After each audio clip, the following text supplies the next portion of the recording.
Welcome to Doctor on Call with your host, DocGriffon. The doctor will be with you momentarily. Our guest this evening is YouTube social commentator Tom Pnoid. Advisory: please keep Doctor on Call out of reach of children. In case of entertainment overdose, get medicinal help of 80 proof or better. If pregnant or breastfeeding, ask an alcoholic health professional before listening to this show. Doc Griffon, paging Doc Griffon, you're needed in the OR. Stat. And thank you very much, Nurse Wicked. Of course, I would like to start off. I don't think we need to. I think a prognosis would work with our guest this evening, but I don't know if a diagnosis will change anything. So I do want to make sure that we deep dive into this, and without further ado, I would like to welcome to the show Tom Pnoid. How are you doing this evening, sir? Man, I am all right. How you doing? I have no complaints that cannot be solved by 80 proof or better.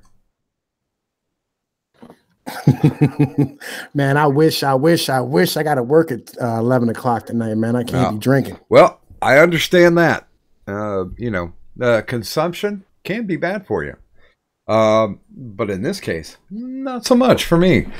Now, I was really looking forward to this interview. And I will say, for reasons of you're one of the YouTubers that I find fascinating when I look at the material that you put on. But I always have in my head, what's this person like when they're just sitting around and they're just watching shows, or just hanging out with friends. So I'd like to start off with the old born and raised question.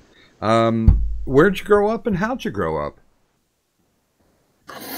Well, that's a bit it's a bit complicated, right? So I was born on the side of a mountain in the Appalachians in South Central Pennsylvania, and I grew up. I took my first shit in an outhouse, chasing chickens and whatnot, that type of stuff. And then we moved to the city. I was like 4, 5, something like that, and I grew up in Harrisburg the rest of my life. It's kind of what happened. And I went to Catholic school as a kid, and then my parents divorced, and I ended up going to public school, and I ended up moving to a homeless shelter, and I came up, started making money, and here I am. That's what happened. I tell you what, let's back up just a little bit.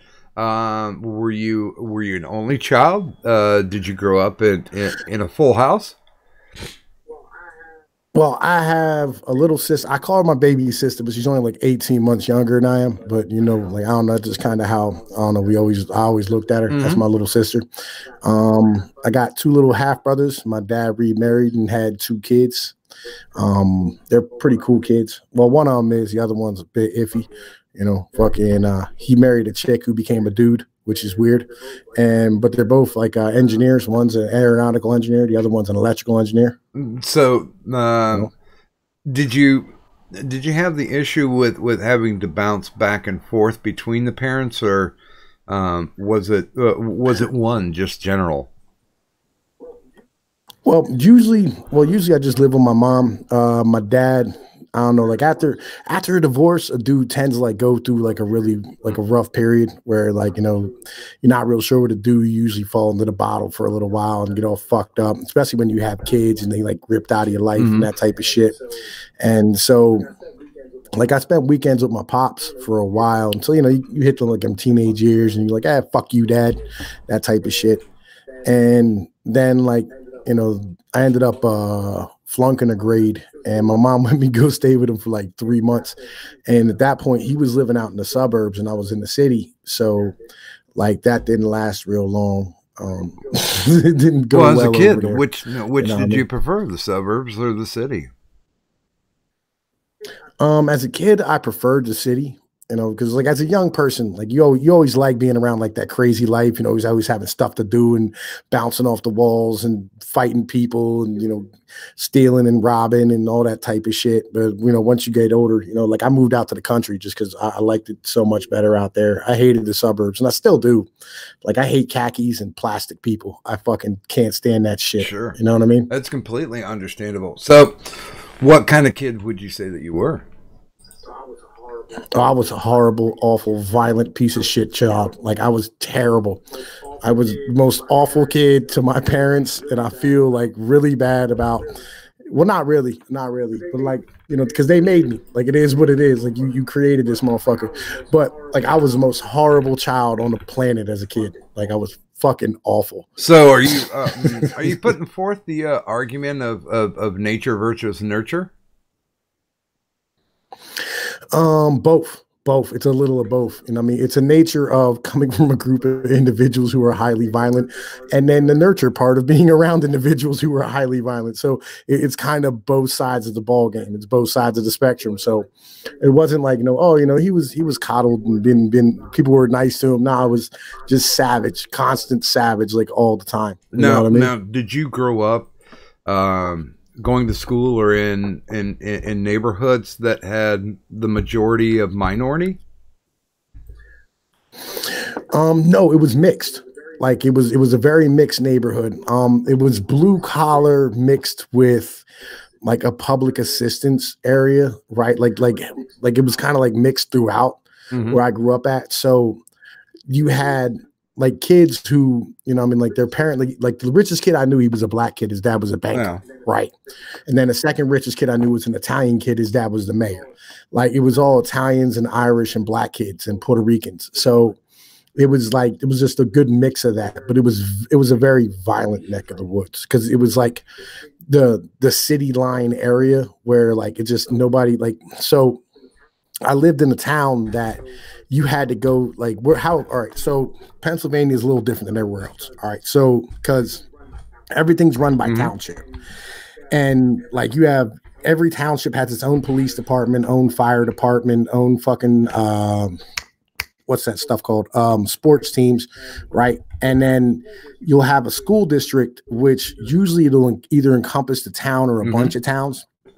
My school district encompassed a bunch of towns, but the problem is that the school district was far away from my town. Like we were landlocked away from our school district. Like you had to drive through 2 other school districts to get to my school.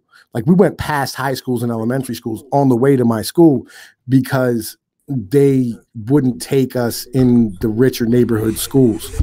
Like when they tried to combine us with the suburban school, like they were like, we don't want our kids running around with these animals. And that was a response from the parents of the upper class individuals for us. Now, I always ask this question because I'm always curious. In second grade, they made us all sit down and say, "Well, what do you want to be when you grow up?"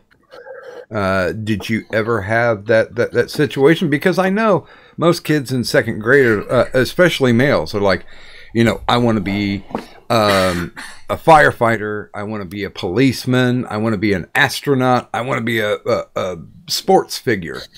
Did you ever have to do that exercise when you were young? Yeah, I wanted to be a paleontologist. Really? I love dinosaurs when I was a kid. I still love dinosaurs. I went to college for anthropology. Oh, cool. You know what I mean? Like I'm way smarter than I sound. I never lost this accent because I never had to. Well, you know, like I sound different than like I've got to say I've had many conversations with you, not only on air but behind the scenes, and I don't want to call it kabuki. But yeah, there's quite a bit more intelligence that hides behind the avatar of Tom Pnoid. I've always thought that. Yeah, it's a weird thing because all right, so I've been forced to live in a situation where, you know, you have to be a savage like constantly. It's a constant state of like, you know, I'm gonna have to do what I got to do, and so this in being me. Like I got married at 18. You know, I mean, I dropped out of high school in 11th grade, got my GED. I went to college for a few semesters and stuff. I took anthropology. I was a big fan of the study of human beings. Like I've always been well read and well literate, well, extremely literate.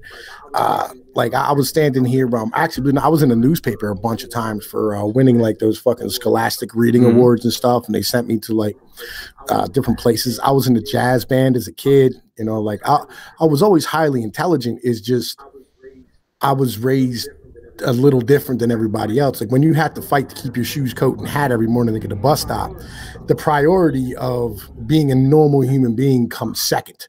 Behind, like, you know, it's a constant state of like, what do I got to do to get by today? Like, you know, how am I going to eat? You know, I mean, that type of stuff. Like, you know, when you ain't got any food in your belly and you're taking baths in the trash can at home, you know what I mean? Because your mom can't pay the fucking electric bill. So we ain't got no hot water and she's boiling water on the stove. It like life becomes a little more difficult. So you end up in a different situation to where like I have this accent, I have this mannerism about me, but on the same point, like I can still sit here and like, I have a musician like named Cannabis. He said, I hear all you college motherfuckers. He said, I can't talk like you, but I can understand you. You know what I mean? And that's kind of where I get it makes me think of you've seen the movie The Departed, right? Where they were interviewing Leonardo DiCaprio's character and talking about, oh, you got two different accents. So when you go down to the Southie projects, you can fit in, and I will say, yeah. I mean, when I grew up, I had to learn to talk street, and that's something that, you know, I think honestly, it's a coping mechanism. It is. Like it just, you know, I mean, that's just kind of how it operates. Like you end up blending into whatever environment you're in. Oh yeah, you've got to. You know, just fact. You don't want to like, because you know, like like what is it? The squeaky wheel gets the grease, and oftentimes those grease came in the form of violence. So, you know, you had to do what you. Oh yeah, completely understandable. I mean, humans adapt and survive, basically. But so you get to the point, and you briefly touched on this. You're going through school, and I'm guessing that you're a pretty good student. I was a great student, but I was terribly behaved. Okay, gotcha. Like I hold the record for number of days of suspension, right? In like 3 different years. Right, I had like out of 180 days, I had 105 in suspension. That's quite a bit. That would get you quite a bit of Fs too. No, because you do your work while you're in there. Oh, see, back in the day, they didn't let us. They're like, the days that you missed, you can't make up any of that work. Oh, no, see, it was in school, right? So, like, you just went to, like, a trailer outside of the school, and you sat in the cubicle, and you did all your work. And, you know, like, I'm like, fuck, yes, this sounds awesome. My kid loves it, too, which is weird as shit. My kid loves suspension. They're like, hell yeah, if I can put me in the cubicle and let me do my work, and I can chill out the rest of the time. And, you know, then you spend the rest of your day reading and doing whatever you want to do, you know, like, not really like whatever, but, like, you can just, you know, write or work on whatever. You know what I mean? I can completely understand that, but yeah, back in the day, because I'm old, if you got a suspension, they just booted you, and they're like, "You come back." Well, they did that in high school. They couldn't do that in junior high. They couldn't just send you out as a junior high schooler. But when you got to be in the high school, like they started the out of school suspension, and that was a whole different level of bullshit. And like, yeah, at that point, it was, you know, you started off with like 1 day, then 3 days, and 5 days, and 7 days, and 10, and then everything you did after that was always 10 days out of school. And so, like, you know, I'd go back for like a day and then leave for another 10. You know, like just a constant. And I was never to fucking school, and that's when I started failing. It was like probably, I want to say like 10th or 11th grade, something like that. Did you grow opposed to public schooling by the time you were ready to graduate? Oh shit, I was opposed to public schooling as a fucking elementary kid. You know, I always thought like you should pay people to go to school. Like that was my mentality as a kid. Like, why am I doing this shit for free? Like, I could be at home making money right now. Why am I stuck in this fucking classroom? Like, this is the dumbest shit ever. Did you find any either in reflection or during that time, did you ever find any value in the public schooling system? None whatsoever. Because all right, so like when I was in middle school, just when I was 8th grade the second time, I was living in the suburbs, and so I was over there and I was just constantly getting into shit, just fucking always. Like I caused a sexual harassment assembly. Fucking like they had the police there on a regular basis for me. Like you mentioned my name and people took the fuck off. Like it was bad. Like it was very, very bad because like I was not in a position where I wanted to be, and it was bad. Like the home life wasn't proper either. Like the whole thing was fucked. But they ended up giving me an IQ test when I was in school. Like I was in like 8th grade, and it was like, hey, look, and I mean, like we think maybe this fucking kid's retarded or something. Well, it turned out I had an IQ of like 137, and they were like, we don't know what to fucking do with this kid. You know what I mean? Like fucking, he's super smart, but on the same point, you know what I mean? Like he's very, very violent. And like at no point did I ever go like there's fucking value in this. Like it just makes smart people dumber, right? And it makes dumb kids like able to function. That's all it really does. You know, like if you're gonna be smart, you can be educated anywhere. Like you can give somebody a stack of books and they'll be fine. You know what I mean? As long as your parents are engaging with you, like I have, you know, I mean, I got fucking 6 kids myself right now at the moment, you know, and like I taught my sons I taught all my sons algebra, you know what I mean, in 1st and 2nd grade. And I taught them all to read before they went to school. And these are things that you should do as a parent, you know what I mean, and you can do as a parent in very little amount of time with very little amount of effort. And the kids, after you give them the basics of what they need, they can learn everything else on their own as they go through. And that's how it should be. Like I really do think like the education system in general, like it's gonna crumble here soon. Like we don't have enough money to pay for it. And, you know, there's a lot of stuff coming up. Like I've been trying to cover all this stuff on my channel, but the education system is gonna crumble to the ground. Like we can't afford it anymore. It's like $1 trillion a year, 1.4 trillion something we're spending on education locally, right? And like they can't afford the bonds anymore. You can't afford the pensions for the teachers. Like all this shit, it's coming to a head, and they're going to end up going to more of a homeschooling system where, you know, I mean, you're going to have your kid at home with a laptop, learning all the stuff you need to learn for a quarter of the money that you're doing right now, without all the bullshit of having to go to school and all the social nonsense and all the fucking brick and mortar shit. That's just where we're heading. What's your thought about charter schools? Charter schools is cool, right? Like I actually, I used to work with charter schools. Like I was a janitor, right? I used to fucking clean charter schools and shit when I was probably like 13, 14 years old. And like charter schools are cool, right? They're like good for society as a whole. But again, like the brick and mortar thing is not a necessity. Like I had my kids signed up. He was going to a charter school, a computer charter school or whatever for homeschooling, you know, because like he had the same problem that I did, you know, just where like he was just in constant trouble, but he was fucking super smart. So they just, you know, I mean, gave him a laptop and sent him home, and I was like, cool. And I mean, just got him his laptop, did his work every day, and you know, life. Well, and I can understand that because University of Phoenix has graduated a lot of people who have made a positive impact because they've got the skills that they want and need.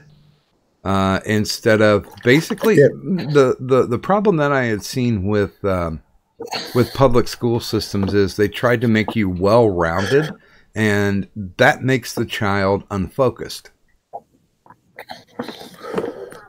Well, on top of that, they're treating boys as defective girls at this point, and the medication problem that we have in this country, like, and again, something else I've covered on my channel, and I mean, like the Ritalin and heroin link is a major fucking thing, like where we're getting to the point where we're putting kids as young as 2 years old on actual fucking SSRIs, you know, lithium and, you know, all this type of shit, whatever. I don't really know a whole lot about medications, but the problem is that later on in life, these kids are becoming heroin addicts. You know, because like they're going from having drugs every day to level themselves out their whole life, and they're not having the ability to cope with the basic premises of life in general. Like, because like your brain grows through what's known as cognitive development, right? So hang on.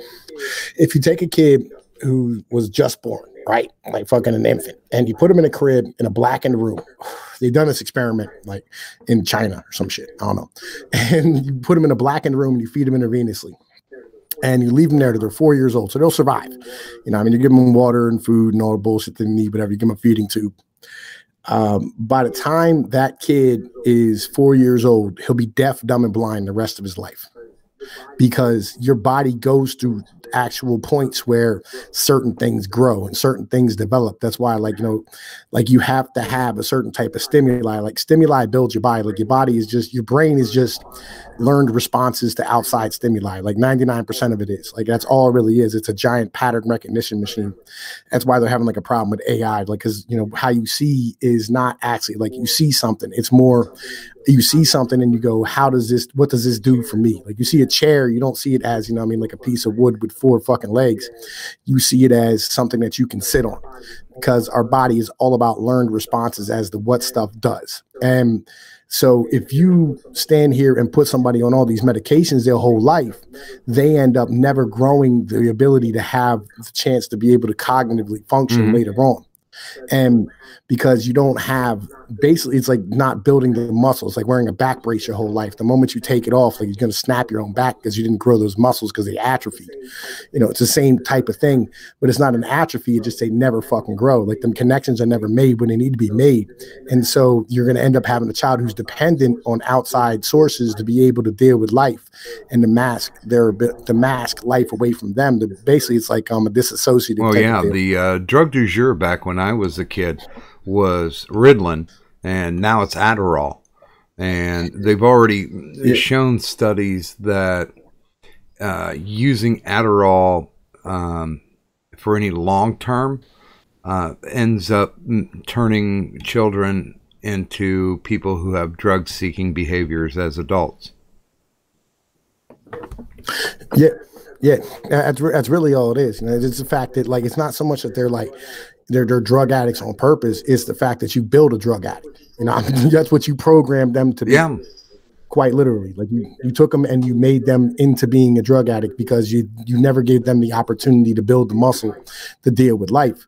You know, and like that's why, like I always say, like, you know, fucking like the reason why you have school shooters is because of zero tolerance policies in schools and stuff. You know, like once you brought that through, you brought a man with a badge and a gun into the conversation when it was just 2 dudes with fists before that. So you escalated the situation, and you're going to end up having individuals bring guns to school and shoot people. Like that's just a fact of life. Like you escalated it yourself with trying to legislate the way we deal with each other and not having people have the ability to stand here and have a conversation or be able to work things out themselves and find out where they stand on the hierarchy of the dominance order. You know? No, I can completely understand that. And I don't want to get off into the weeds here, but yeah, those type of drugs ultimately make people more controllable as they get into their adult years. Yeah, well, I say less capable of like dealing with themselves and dealing with life in general. They're weaker people. They're lesser people. Like if you take drugs as a kid, you're going to be a lesser human being as an adult. That's just how the fuck it is, you know. And like, because you ever see Charlie Sheen? Remember when Charlie Sheen went all retarded? He was like, I got tiger's blood and all that crazy shit he was doing, whatever. Right. Well, that's what happens when you sober up, when you dry out. Like your brain starts firing on all cylinders for a little bit. Because I went through rehab for a little while, and that exact same shit happened to me. Identical same shit happened to me. And you start losing your fucking mind because you pickled it for so goddamn long. And like, you know, this will happen, you know, to a lot of individuals as you get older when you end up getting off of these fucking drugs. And if you don't do it, then you're never going to have your brain be able to fucking, you know, do that for itself. And you'll think that it's something that you're not supposed to have happen. Like people end up going, man, I can't sleep at night because my brain keeps racing. I was like, well, that's because like you didn't do enough shit in the daytime. Like, you know what I mean? Like you're supposed to work all that shit. That's what my grandpa told me. He said, what you do today, you got to sleep with tonight. And you know, you have to stand here and like, work all your bullshit out. That's why you have nightmares. Like when you have nightmares, you have bad dreams. That's your fucking brain's way of telling you like, hey, look, there's some shit you need to work out in your life. You know, you need to figure this out and do what you have to do. Well, yeah. And the chat's talking about how certain drugs help them and help to legitimize what they're doing. But I think we're basically talking about drugs that, I hate to use this phrase, but I'm calling them convenience drugs. And convenient for the parents or whatever your whatever your, I don't want to use role model, but your facilitators, you're easily pushed along as long as you're medicated. I know I did Ritalin from age 7 all the way to about age 12 or 13 when I hit puberty, because my body chemistry changed and Ritalin became speed to me. So they had to take me off of it. Well, I always say we have collective Munchausen syndrome in this country because everybody fucking has some type of stupid disorder. They're on the spectrum or some dumbass bullshit. Like, I honestly don't think that like the majority of fucking like mental disorders are a real thing. Like, I don't think they honestly exist. I think the vast majority of it is just like motherfuckers whining and not being forced to deal with What's your current age range? I'm 30. I'm 35. I'll be 36 in a month. So you, I would say you were basically on the tail end where society had said, you know what, drugs are the best thing in the world. Let's all be on them. I was, how do I put this? Because as I said, man, like I told you when we started, like I was born, you know what I mean? Like I'm third generation immigrant, right? So like I was there with the people, like my people who got off the boat, you know what I mean? Like they held my kids. Sure. You know what I'm saying? Right. So like that mentality and that immigrant culture still stayed. Are you, you know what I mean? So you're saying that with that type of culture, it was very anti-pharmaceutical? It was anti-doctor, anti-pharmaceutical, anti-fucking, anti-everything. You know what I mean? Like it was anti, like, yo, it was, you don't want to have your kids, like if your kid's broken, then you're broken. Yeah. Like that was always the mentality. You know what I mean? Like if your mental disorders aren't a real thing, or geez, quit your whining, right? You know what I mean? Like except for like schizophrenia and retardation. You know what I mean? Like if you're an actual Riri and you're Riri, you know what I mean? Yeah, and if you're in the hood, you use drugs, you're a mark. That's the other thing. You know what I mean? That's another huge thing. Like, yeah, then the immigrant mentality and then the street mentality. Like the street mentality was always, if you use drugs, you're basically taking off the coat of being a wolf and putting on a sheep's coat and joining in with the individuals who we led to slaughter. Okay. Yeah. You know. Yeah, I can agree somewhat with what Ortiz is saying, because there are extreme cases, but from my age, I got to see where all of a sudden pharmaceuticals started filtering into people's lives where they didn't necessarily need them. And yes, there are people out there with diagnosed psychosis. And there are schizophrenics out there. There are people who are on the edges, but they started blurring the lines as to what was the extreme and using all these different medications to basically control something, which, and I'll be honest with you, I took antidepressants for a while to try and deal with it. But once I got into them, what it did was it took away the roller coaster of life, because your life is going to be up and down and up and down and up and down. That's just the way that it happens. And when these antidepressants came in, it flatlined it. So I had no lows, but I had no highs either. Yeah, it was. How do I put this, man? Life sucks sometimes. All right. Like life sucks like the vast majority of the time. The only time you're supposed to stand here and, you know, be happy is in very short bursts. You know, it's like a 5-second orgasm, you know, or a cookie or a bowl of ice cream, you know, like maybe a couple of hours being drunk. But even then, some of them are going to be spent in that, you know, that little spot, you know, you get between like where like you're kind of just buzzed and then you're like getting trashed. There's a good couple of hours there sometimes if you drink properly where you just in deep thought and meditation. You know, So happiness is not really what you should be seeking. Like people talk about nirvana, like, and nirvana is a Hinduistic ideology. And what it means is it literally actually translates to contentment.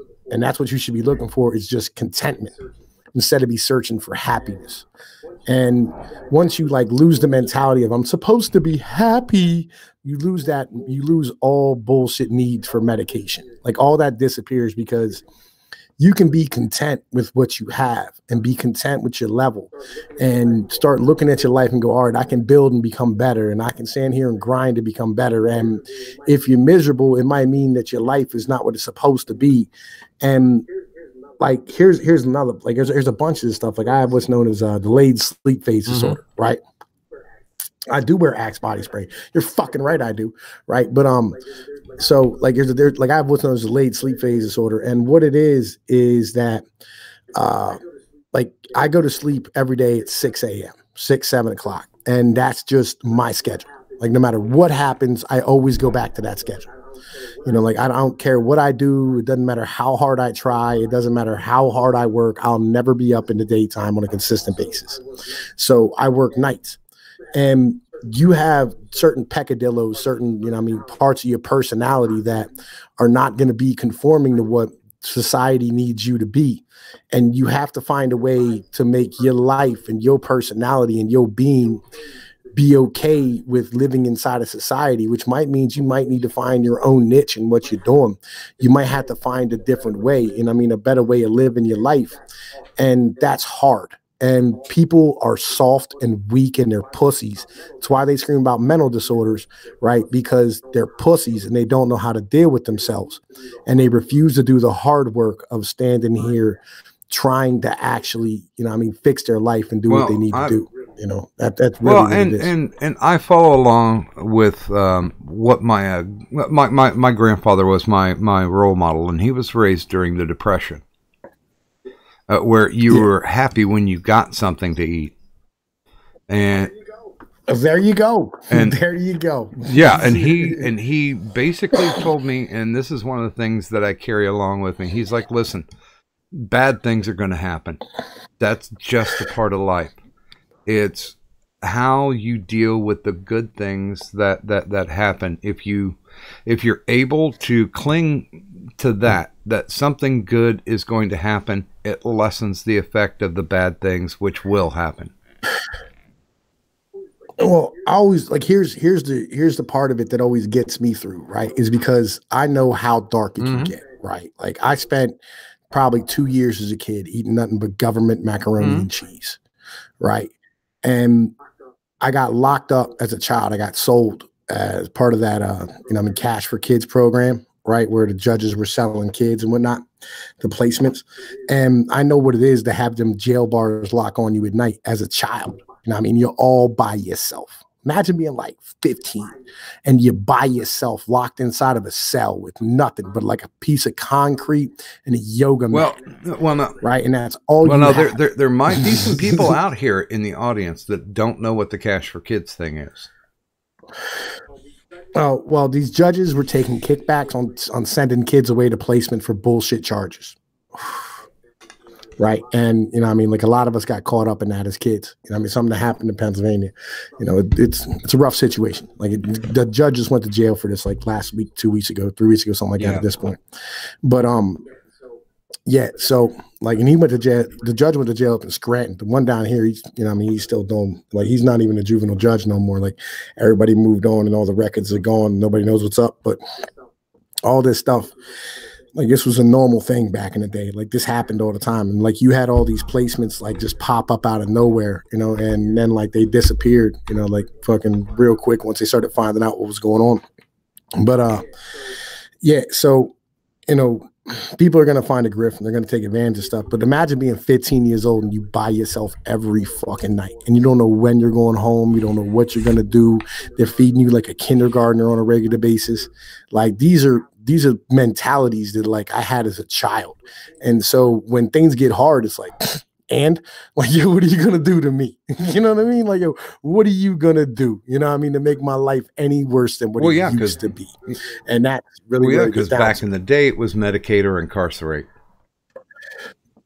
Yep. And I do know several cases where the judge demanded that the kids be put on leveling drugs, basically antidepressants. And I really never found any value in that, because if you're drugging somebody out, then they don't have the rational ability to work through difficult problems when they show up.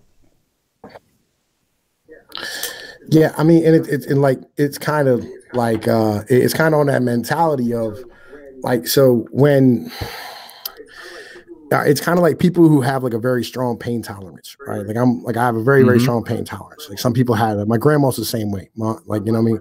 Like I watched my dad as a kid, like he stood there and, you know, like he was an HVAC guy, and I'd go to work with him. Like my mom would like just drop me off because she was pissed off about something, whatever. And like he's sitting there working, and he cut himself on like a piece of sheet metal, and he's just bleeding down his arm to the point where like blood just running into the ground, right? And there's like a puddle underneath him, and he's finishing a job. You know what I mean? Or like a time we're downtown, like in the middle of the hood, and like some like one of the fucking handles popped off the sink one time. Like it's just hot water. And here, like the hot water, it's not like it came from a hot water heater. It's ran through the steam pipes from the city. That's how you got your hot water. So it was heated by coal.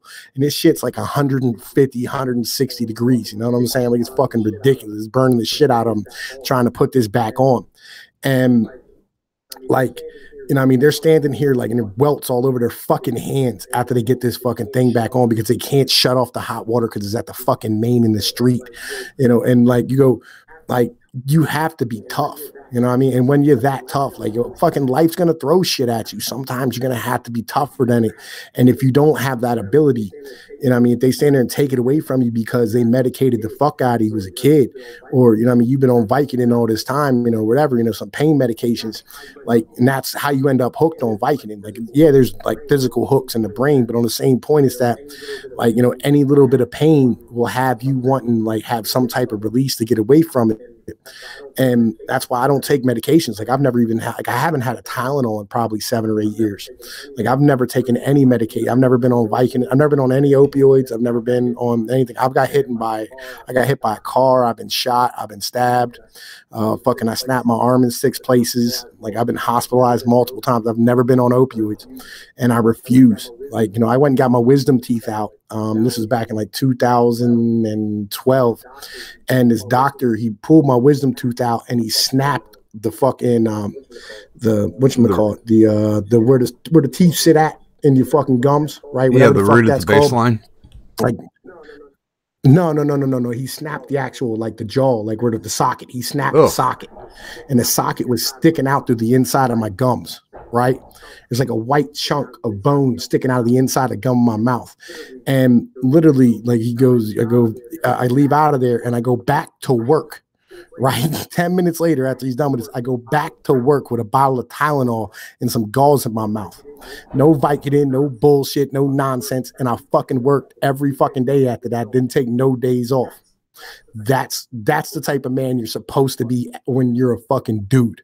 You know what I mean? And we kind of lost that at some point. Like everybody turned into a bunch of pussies who likes to get high. And I don't know what that mentality is, but it's making us worse as fucking people. Once again, I fall back to that makes us more easily controllable. Now, my dad was HVAC too. And I've got not the exact same stories, but the same stories. To where he would slice it and he's like, shit, I got to get this coupling on right now. It has to be done. So bleed. Yep. You know what I mean? Like I come from a long line, just hard-nosed motherfuckers. Like just that's just the mentality, you know, and that's how you're supposed to be. And I don't know, like it's lost on this generation of people. My kid has it somewhat, you know what I mean? But he's young. So we're gonna have to wait and see fucking how he turns out. Like, I don't know, like when he got his head split open as a kid, I duct taped it up. I didn't take him to the doctor. Sure. You know what I mean? Like he's never had a broken bone. You know, like that we know of. Now, getting back to the grown-up Pnoid story, are you? What's up? Like you had talked about how that you had to go back and get your GED. Yeah. So when you were getting to the point where you wanted to graduate, what got in your way? He'll just there was no way I was. All right. I don't know, man. Like, I hated school. I fucking hated having to get up in the morning and go there. Like, I didn't even know McDonald's served breakfast until I was like older, like over 18, and I stayed up one night. You know, I didn't like waking up for school in the morning. And I mean, I had a lot of weed. You know what I mean? Fucking, like, I smoked a lot. Like, that's what I was getting high when I was a kid. You know what I mean? I smoked a lot of fucking reefer. And I wouldn't go to school unless I was high as shit. You know, fucking, I don't know. I just hated fucking school. Like, school sucked. You know, I would much rather be at home making money. Like, I was selling weed and coke, you know what I mean, and fucking making, you know, making pickups and shit for people and stuff. Like, I made way more money being at home, you know what I mean, and like, I had more fun and life was more enjoyable, and like, there was pussy out there, and just life was way better when we were at home than opposed to going to school. And you had to go to school and deal with retarded fucking people telling you some nonsense that you don't want to hear. And you had to, like, go to fucking class and have a schedule and get put through metal detectors and fucking deal with principals and teachers and other students. And it's a fucking fashion show. So, you know, you have to show up in your best clothes every day. And, you know, they're like, fucking people are out. Like, it's constantly, you go into school with your headphones in, you know, fucking some teachers trying to take them from you. You know what I mean? Now I got to run through the fucking hallway away from this cocksucker because, you know, he wants to take my shit. He's chasing me. It would just, like, school fucking sucked. It was a miserable place to be. Fucking, like, who the fuck would want to go to fucking school? Like, if school didn't exist, would you invent it? You know what I mean? Like, you know, let me go ahead because we're a little bit past the bottom of the hour. For those of you who are not familiar with Pnoid News or Tom Pnoid, his links are located down in the descriptor, the Twitter and the YouTube, of course. And of course, there's other fun stuff that's listed down there. But this is something that I'm really curious to know about. By the way, it only takes 20 seconds. If you haven't subbed yet to Pnoid News, just jump over there, take the 20 seconds, hit the sub, hit the bell, and you can listen to. You can listen to his point of view, and we'll be getting into this because I do like the fact of the things that you cover, and you have a very eclectic base on the things that you cover. It's not a general focus on, oh, here's politics, oh, here's SJWs. I think you scatter it around, basically what looks to me like a stream of consciousness kind of deal, but well, there's like, I cover the news, right? Like, I cover like actual news and like actual facts, and like there's so many people that put out fucking bullshit like all the time, and just these talking points, and you're like, here's the facts, like here's the reality. Like, I did one this morning when I got home from work, right, like 3 o'clock in the fucking morning. I stood here and I did one where literally I sat there and read off all the sanctions against fucking goddamn it, Venezuela, right? And I go, at what point here did you see we were sanctioning Venezuela before 2015, right? In any real actual sort of way, you know what I mean? Because they started collapsing in 2011, you know what I mean? And like, we were only sanctioning Venezuela in 2015 due to the fact that they weren't fucking providing terrorism support. You know, like, let's be perfectly honest here. You know what I mean? Let's be perfectly real. Like, the vast majority of our sanctions that we were doing were against individuals who were doing drug running and things of this nature and supporting Hezbollah and that type of shit. You know what I mean? That's all we were doing. We were fucking sanctioning individuals. It wasn't, we were standing here sanctioning the entire fucking country. Like, let's have a real conversation and break down facts. Like, here's numbers, here's the reality. And like, so I spend like the vast majority of my channel standing here like showing actual numbers and facts and like what's really going on, because like it's more like, here's what fucking these talking heads say and here's the reality. And I think that's important, and I like to cover real news. Like, I don't like that, like, the fake mentality that a lot of these YouTubers are having, like, and they grow like crazy doing it, which pisses me off, you know. But like, you know, fucking they're covering like Alexandria Ocasio-Cortez every day, like, and all this dumb shit. And I'm like, I don't fucking, like, who gives a fuck what this one fucking congressperson from fucking York is saying. They're not that important, and the Democrats aren't following her, and nobody's walking in her footsteps. Like, argue the fucking points and stop just standing here calling her fucking crazy. Like, that's not helping the matter. Like, argue it, show her where she's fucking wrong, and then move the fuck on. Like, like, people are still covering the Green New Deal. Like, dude, like, that shit was like fucking 2 months ago. We've got plenty of new stuff to cover. Like, let's get it in. Well, you know what I mean? And I'll get to this a little bit later as far as your delivery when you're on the show, but I'm very curious to know what motivated you to go get your GED. Oh, well, they said I could make up fucking 12 years of school in 4 hours. I was like, fuck yeah, it's only $50. Of course. Oh, well, that it's the same reason I don't get high. Like, I stopped smoking weed back in like 01, 02. Like, jobs, I mean, like, I had my first child at 18. So, I mean, I had to support him. Like, I'm a dad, you know what I mean? Like, I'm a dad in the truest sense. Like, there's he deserves to be okay. You know what I mean? So, like, fucking, I'm gonna make sure that he's okay. And then the rest of them, kind of the same deal. Like, I'm gonna keep banging and doing what I got to do and keep a decent job. And I know that putting myself in the best position to have a decent job is the best way to go about things, So it was a means to an end then.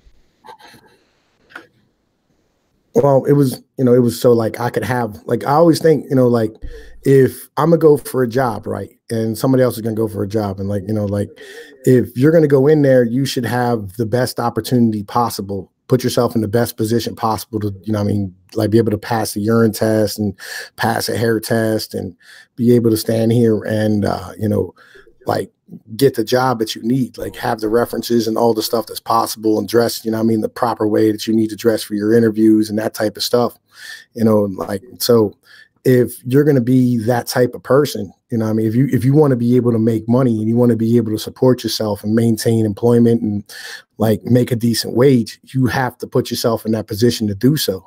Like, that's kind of where it's at. Completely understanding. So you've got the GED in hand.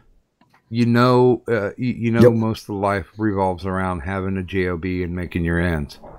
But what do you want to do at that point in your life? Oh, I wanted, I'm always been the car guy. I always wanted to open, and I tried, I tried at one point, but it wasn't then. I wanted to become a mechanic and open my own garage. Like, that was my mentality at that point.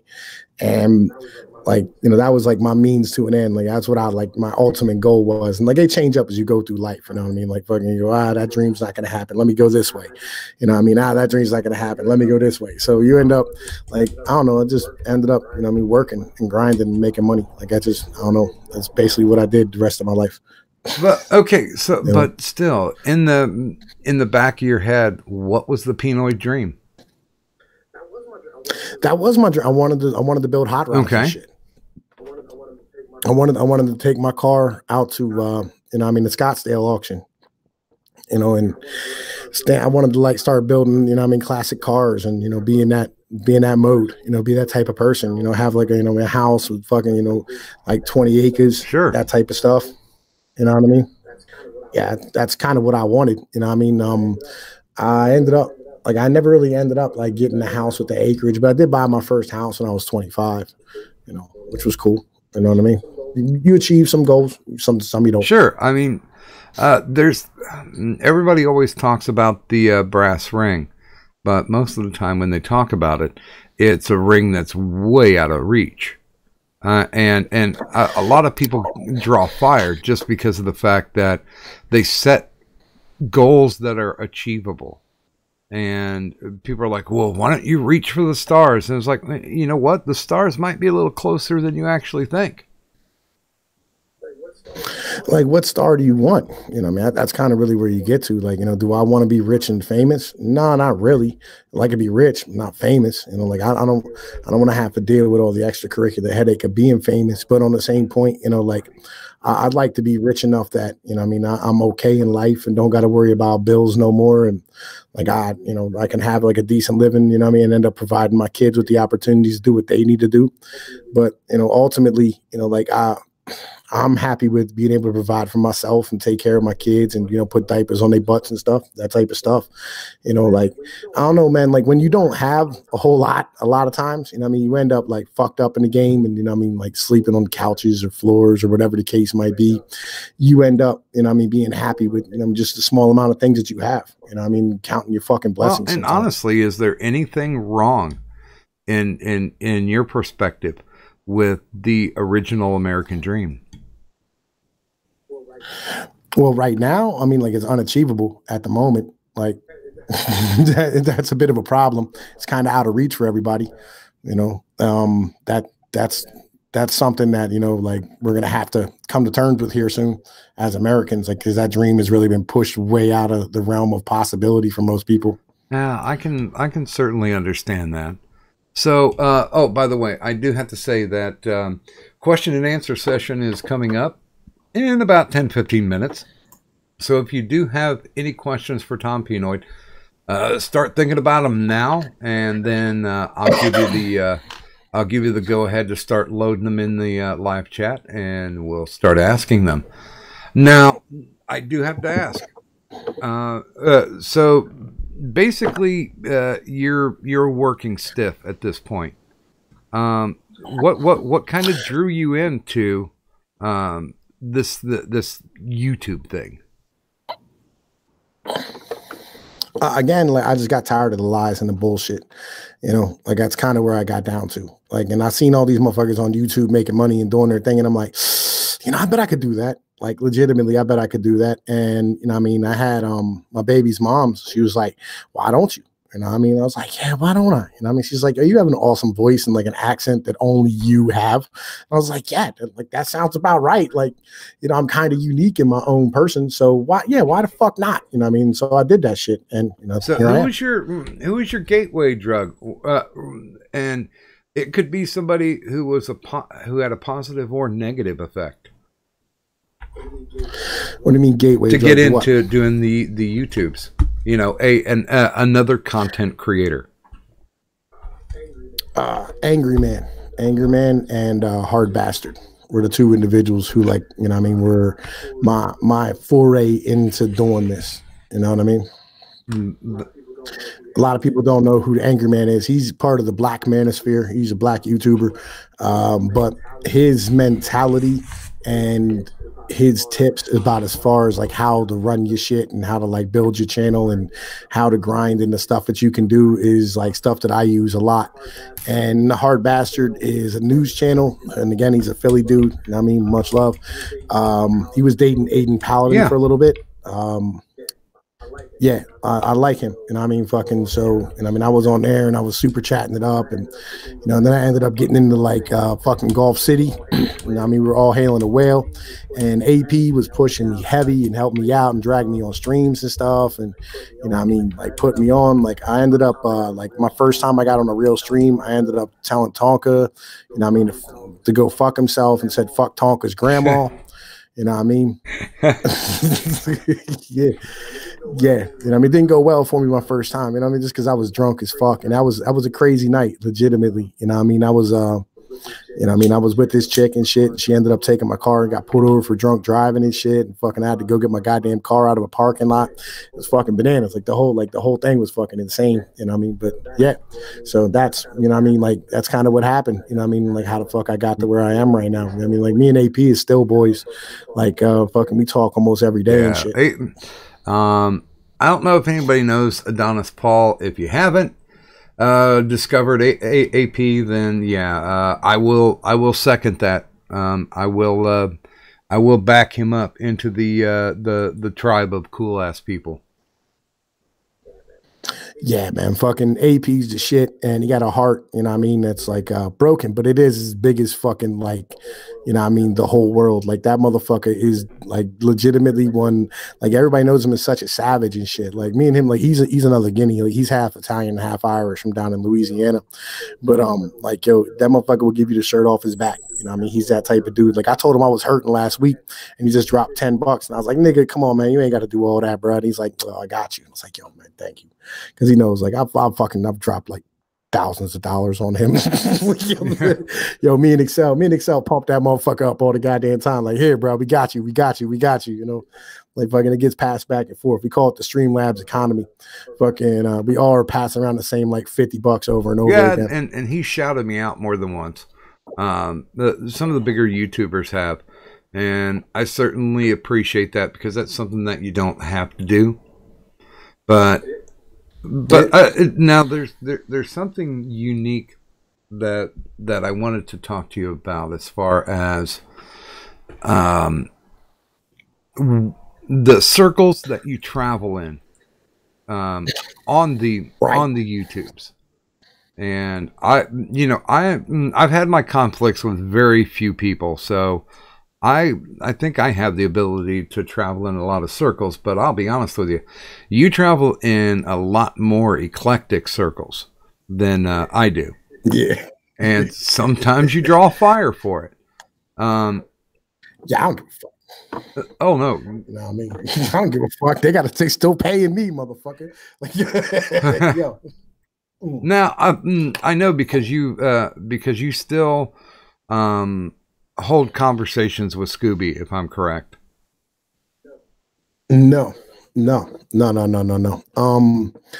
I had a conversation with Scooby like 2 weeks ago, and it wasn't a conversation. You know what I mean? I tried to conversate with him. It was him threatening me, right? And threatening my family and my kids and shit. And I still conversate with Tara. Me and Tara still talk.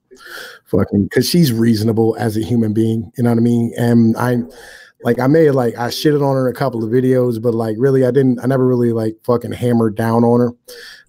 But like fucking, so when we were all cool, like fucking, like when I like back before like all this shit popped off, you know what I mean? Because there was a point where like everybody was cool and everybody was all right, you know what I mean? Like Scooby was on the cunt stream and fucking like Scooby was on the Church of Jesus Christ Not a Bitch Made Nigga, like fucking like we were all hanging the fuck out and whatever, you know, like it was just all normal.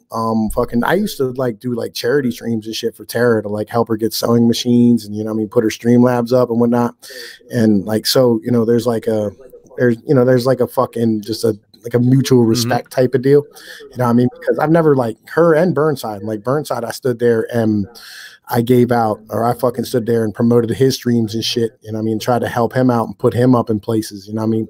Like as far as like putting like shilling his shit out in places that only I'm at. You know, that's kind of the deal. Well, and really, if you're going to be on the internet, you're going to be accused sooner or later, especially if you have content that has impact. And I'll say that you have content that has impact. That somebody somewhere along the line is going to be like, oh, well, don't you associate with this person or that person? I still talk to Anal Vape. And he is technically persona non grata everywhere.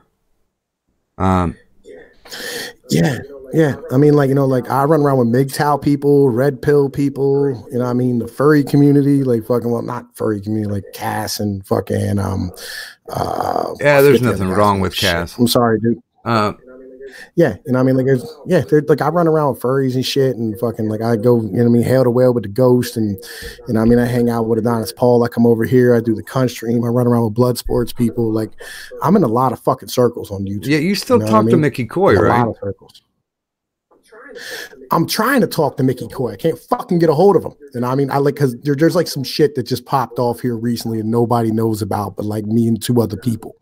You know what I mean? There's some fucking crazy shit that just happened here recently. So, you know what I mean? I'm trying to talk to Mickey Coy because like I want to fucking dead all that before something bad happens. You know what I mean? Like fucking like, yo, look, I'm gonna do what I need to do and I don't want to have to deal with Mickey behind the fucking scenes. You know what I mean? It's kind of the deal. Like, because I feel like I don't mind like dealing with anybody as far as like their perspective. Like I always feel like, and I've gotten this perspective here recently, I changed my mentality on some stuff. I don't think we should be pushing white nationalists to the margin or anybody like that, because that's how you end up with like mass shootings and shit, because you're basically like deplatforming people, you know what I mean? Like forcing them all to huddle into like a corner and they get all fucking crazy and radicalized. And then they end up, you know what I mean, going in and killing fucking 75 people. You know what I mean? I have to say this. Jay and Zarello is in the chat.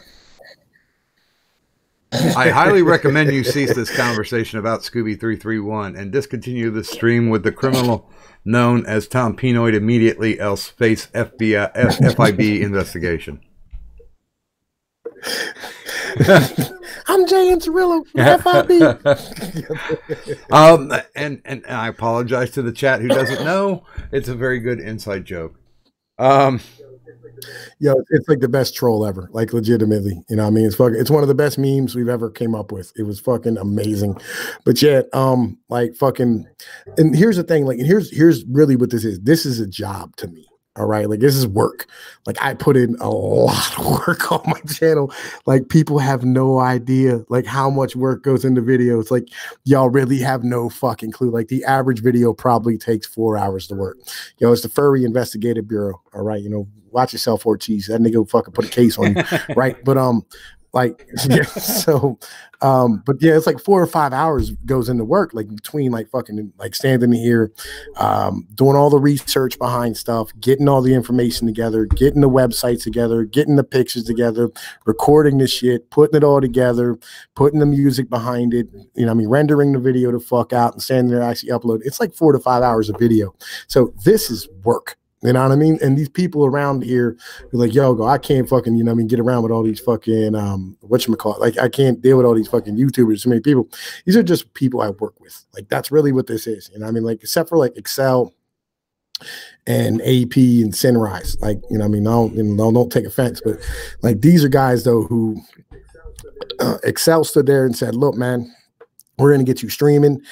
And I'll run your shows for you. And he just has ultimate faith in me. And that's the most amazing shit ever. You know what I mean? I've never fucking like had somebody just immediately go, dude, I got faith in you. Come on.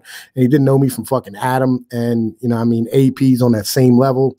And then Simrise, who like, you know what I mean? Like he brings out the best of me. You know what I mean? Every time he comes on my fucking stream and, you know what I mean? Fucking gets me on the motherfucking, like he brings out the best of my mentality. You know what I mean? And my intellect, like, cause he challenges me really heavily. And I fucking love that shit about him. And so therefore, you know what I mean? He gets that ultimate fucking respect. You know what I mean? And then I rate's like a big uncle to all of us. You know what I mean? Like fucking the first time I ever did his show, like me and Excel were like, holy shit, man, we really made it. You know what I mean? Like, well, you know, technically Irate is older than me, so I guess I have to look up to him. yeah. You know what I mean? I don't know, like, you know, when we first did this show, you're like, holy shit, man, we got like 200 subs and we're on the channel with 600. Like, holy fuck, man, we done made it or whatever, you know? And like, now it's like, you know, like I'm at 2,000 and he's at like 800 and some change or 900 or some shit like that. And I'm like, man, look, you know what I mean? I'm still looking up to him. Like, dude, like you're the big homie around here. Like, you know what I mean? Like you're like you hold way more respect than I do as far as I'm concerned. It's kind of the deal. Yeah. You know what I mean? And I'm sure you get this. How do you take the charges that you are criminally undersubbed? I don't think I'm criminally undersubbed. I mean, like maybe, I don't know. And I mean, whatever. I got as many subs as I have. You know, if I'm going to keep working and grinding, trying to get more. Like that's just really that's where our mentality comes to, me and Excel. Like, you know, like I grew a lot faster than a lot of other people did. And like I had people like Mad Dodge Productions, like he's mad as fucking me for, you know what I mean, getting to be as big as I am right now. You know what I mean? Sure. So because I just blew by him. Like you felt some sort of kind of way about that. I'm trying to keep up with APs where the fuck I'm at right now. You know what I mean? APs, I think is like 2,600. I'm trying to get up there with him at the moment. Well, I can certainly understand that. Most of my subs just come from word of mouth. I've had quite a few nice shout outs, and I appreciate that, but I'm honestly of the opinion that people will come to me through recommendations and they'll stay because they like what I'm doing. And I think you don't have a rabid following, but you do have a loyal following. I do. Like a lot of these gorillas out here in this fucking chat right now are my peoples. Like I got love from Stone Monkey, J.N. Cirillo, Vash Lancelet, Knights of the Coffee Table. You know what I mean? Fucking like these are my peoples and shit came out, you know what I mean, to hang out, support me, and I got love for them, and you know what I mean, they got love for me. It is what it is, you know. We go back and forth with that shit. Yeah, and we are at the top of the hour, so if anyone has questions for Tom, please go ahead and throw those in the chat. We'll ask them as they come. So what would you say that I mean, I don't know if you've had any difficulties with people striking your channel. Have you run into that? I have. Yeah, man. I caught a hate speech strike for making fun of mariachi bands last May. That shit sucked. It was fucking awful. You know what I mean? So you're rolling on like one strike, right?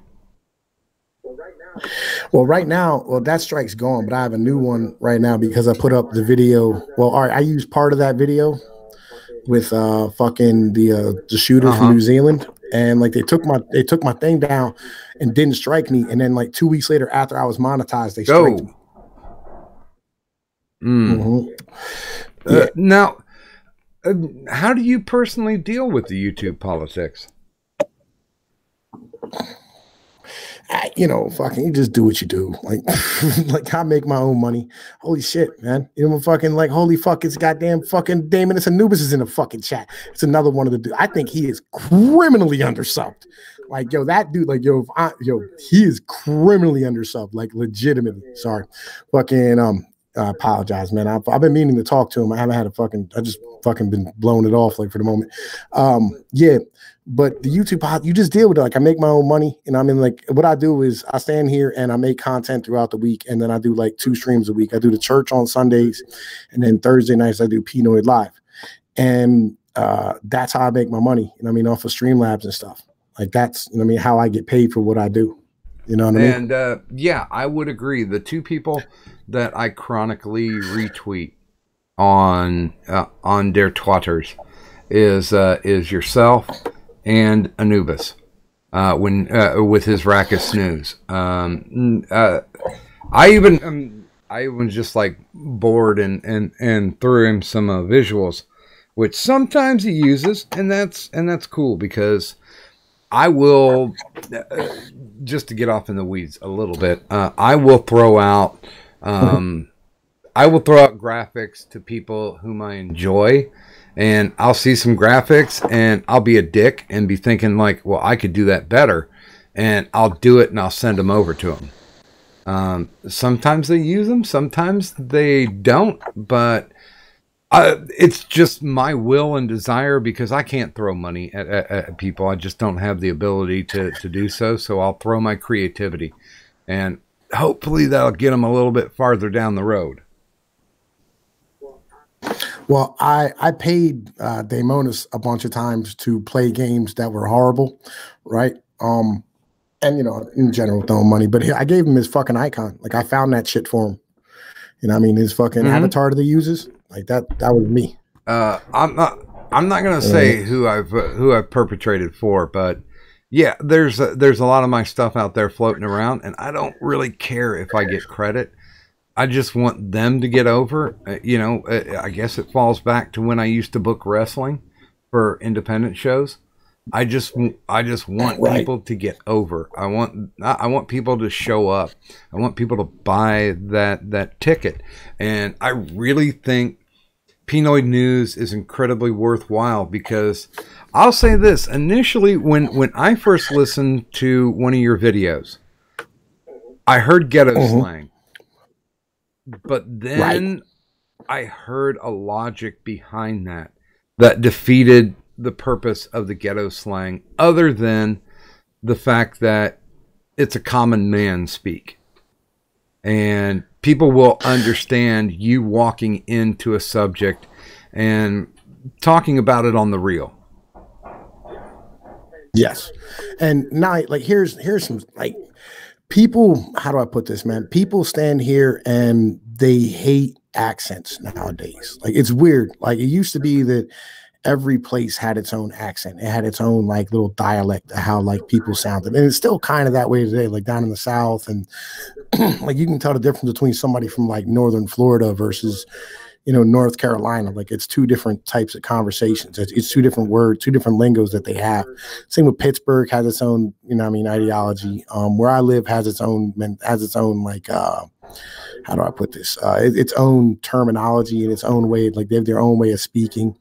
And then you have like regional dialects like the Midwest, look at don't and then like you can tell when somebody's from California because like they sound like they're from California. It's a really effeminate way of speaking, and like, yeah, like everybody has their own accent, but everybody's trying to lose that as much as possible. Like they're trying to defeat that. Like, and I find that odd with somebody like Aiden Paladin, who's from West Virginia. And I go, man, you're from fucking West Virginia. Like I've heard West Virginians talking on there. Like, how you doing today? I'm like, shit, how would you sit here? I'll pay you $20. You just sit and talk to me, bitch. You know what I'm saying? Like, yo. And well, yeah, but come on, you got to understand that she wasn't really born and raised in West VA. She's got she started in Maryland, I believe. So yeah, that's an appropriate accent. Well, even Maryland, like the Baltimore accent in Maryland's a whole different animal from everywhere else. It's like DC has its own shit that they say, and they have their own way of speaking. And it's not a bad thing to have that. It's just a regional accent as to how you have a conversation. And like the common man, like I've learned more from like dumb motherfuckers who sound like they shouldn't know shit than I have from, extremely, like I've walked up to smart people who are supposed to be fucking engineers and go, like I was at the mill and I was working and this dude goes, I go, dude, this chain's broke, man. I'm keep putting it together with welding sticks. So it hits, the limit gets fucking pulled or whatever. You know what I mean? But, I'd like to get a more permanent solution. And he goes, well, links make a chain work. I was like, I understand how a fucking chain works, motherfucker. I'm not retarded. All right. But I need something. I don't have the ability to do so. Like, give me a fucking, like, do you have something? He goes, well, links make, I was like, I'm fucking done with you. I'm walking the fuck away. Then you walk over to this fucking retarded guy, and like, you don't expect wisdom to come out of his mouth. I go, man, fucking, why the fuck is we have to work for a living, man? Like, why can't we all just be rich? He goes, man, the world needs ants, dude. And I go, holy shit, man, that is fucking brilliant. And it just kind of is what it is. Yeah, I can understand that because I'm from Ohio for most of my life. And this is where they set up most of the telemarketing banks because they found that the state of Ohio has the most neutral accent. Well, yeah, the state of Ohio is where more newscasters are from than anywhere else in the world. Of course, the two greatest porn stars ever. No, I don't know about porn stars. Like, I don't really know who they are, but yeah. Okay. John Holmes and Tracy Lords. Okay. I don't know either one of those, but gotcha. Like, if you think they're great porn stars, they're great porn stars. Like, I don't really pay attention to individuals' names when I'm watching porn. I just tend to beat my dick and move on about my business. That's not necessarily a bad thing either. By the way, XL is in the chat, so we'll say hello to him. Yo, he's been there. He was a Knights of the Coffee Table and Jacob Incerillo. Yeah, well, Jay Incerillo is always around. It's just most of the time he doesn't make himself known. Well, we all have alts. I had six of mine die on the Tonka Wrestle stream. And now you gotta kayfabe it. But yeah, no. So you've gotten into it. You're from what you were saying that your spark was to basically get out there and give not just a point of view, but your point of view. What keeps you going? Because certainly it's not the money, because after the ad apocalypse, there's really not a. I do pretty well. I do okay for myself here. You know what I mean? Like I think we've made like $1,000 so far this year. Wow. That's pretty damn good. That's what I'm saying. Like, like it's not like this is like a, whatchamacallit? I want to say unprofitable venture. You know what I mean? Like, we made money doing this. You know what I mean? Like, so, it stays being profitable, and like it rescues me a lot of the times when like you have a rough week where you ain't got enough money. You can do a stream and catch $10-15 real quick, and fucking you end up doing what you got to do, and or you end up being able to like get cigarettes or put gas in the car and buy diapers, whatever you need. You know what I mean? At that moment, you know what I mean? It's helpful. And then on top of that, like, you know, man, I like being able to get my message out there and like have people go, you know, this is what we need to do. And I know that come July again, I think it is, or something like that, this strike comes off, or June, I think the strike comes off. And then like we're back to being monetized again. And we made like $10, I think, in like the fucking 7 days that we were monetized. So we're gonna do okay once we're monetized again. You know, we'll end up making some more money and doing what we gotta do. Yeah, and this will grow. I'll be honest with you. Once I get to the super chats part, which is going to take about another year. This is what from Wifey saying, because she's the prognosticator. She's the one who said, "Oh yeah, you'll have 500 before you even hit a year," and it happened. I didn't believe that it would happen, because I don't do any other promotion besides, you know, when I'm on IRS. And what you're talking about as far as money, yeah, I figure that, you know, I've got a doctor's appointment coming. There's like a $15 copay coming, and I have all the confidence in the fact that between Doctor on Call and IRS, that $15 is going to show up when I need it. And I mean, the people out there that support, I'm happy that they do it. It's just the fact that I'm happier when they are able just to tune in and, you know, break off a little nugget of wisdom, especially when I'm having people on like yourself, and hopefully they can learn more about the guy that they like. I feel reassured in the fact, because there's a lot more layers to the Pnoid onion than we can actually casually get through in a 2-hour segment. But I do want to ask this one thing, because I did look up Pnoid, and like in Urban Dictionary, it's short for paranoid. How did you come up with it? Was it that? It wasn't me. You know, like it wasn't me. When I was a kid, like this, I told the story a bunch of times. When I was a kid, we used to smoke a lot of weed, and you know, like, well, we were professionals, whatever. Like, you know, we ain't never seen no weed we were scared of. Well, we should have been scared of this shit, right? Somebody came through and they had these nugs, and we didn't even know what nugs was at this point. This is like back when it was just like swag and dro and fucking chocolate tie and purple haze. That's all the fuck, you know, you really ever had to worry about. AZ, creeper weed, whatever. And this is like like, you know, the liberalization of weed, where all of a sudden, like, now weed's like fucking heroin. Like, motherfuckers are going insane with it. But we went downstairs and we rolled up like a piece of paper blunt out of like a big fucking Cheech and Chong joint out of this like half ounce of fucking nug that somebody gave us. And we went into the fucking smoke box, which is like a closet we had down in the basement. Cause like we all, like, when I was like 15, we all rented this house. And a little bit of that 70s like, show. We smoked that shit. Yeah. Well, sort of, kind of. You know what I mean? A little different. There were like guns on the wall and shit. Different type of deal. But like a pool table in the middle. But like, yeah. So we rolled this up. You know what I mean? And smoked it out, and fucking we ended up getting higher than giraffe pussy. Like, fucking, my buddy was on the computer talking Spanish, and he didn't know no Spanish. My buddy was laughing at a fucking TV, and like, it wasn't nothing fucking, there was nothing funny on. And like, I'm sitting here like, dude, I'm fucking cold, man. I'm taking my coat off. And I was like, well, fuck this. I put my coat on and I fucking left. And I was walking down the street and I heard this buzzing, and I was like, shit, it's the cops. And I fucking ducked, and I like laid up underneath of this car. Well, like 45 minutes later, my boys came by and they found me, and they were like, dude, what the fuck are you doing? I was like, bro, the cops they're gonna catch me.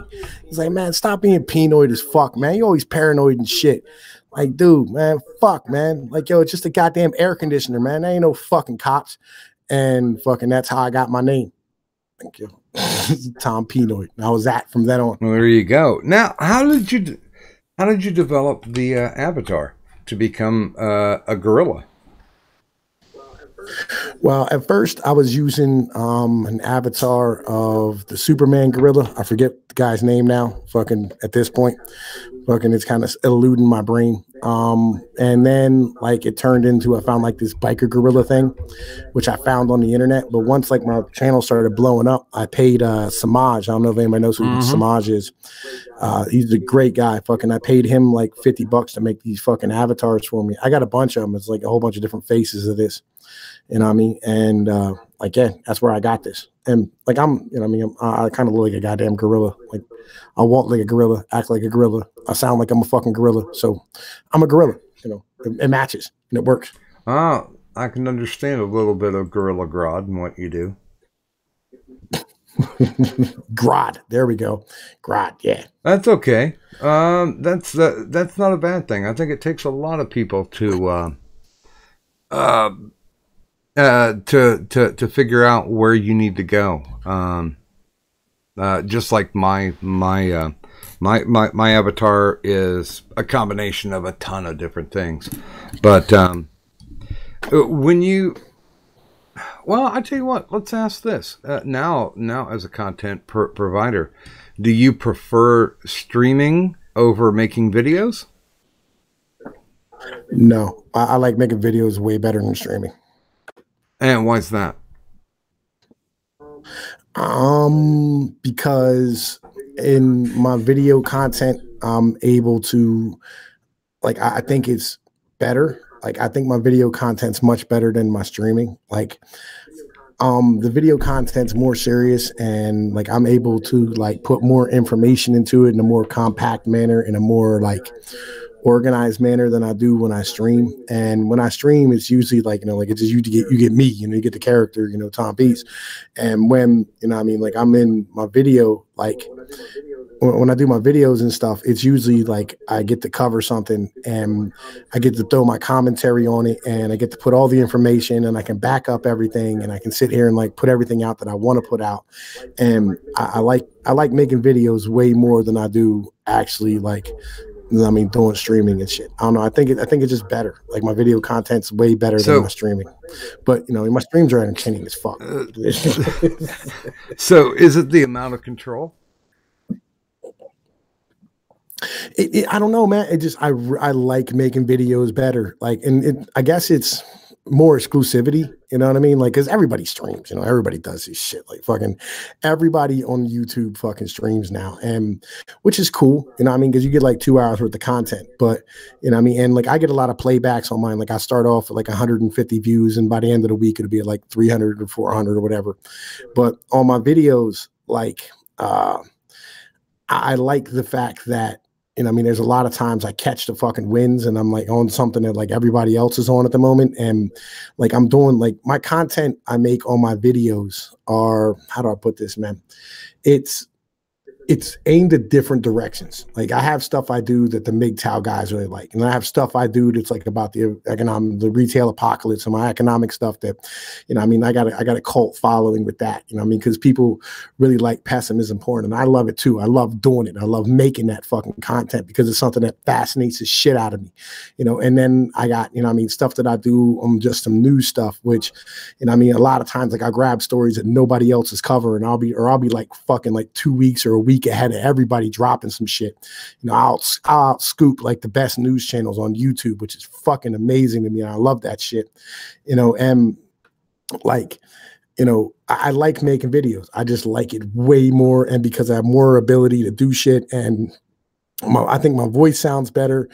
I like the fact that I could put music behind it, so it has like the vibe that I want, and just that type of shit. You know what I mean? Understood. Yeah, definitely. And so now I know you've appeared on the IRS more than a few times.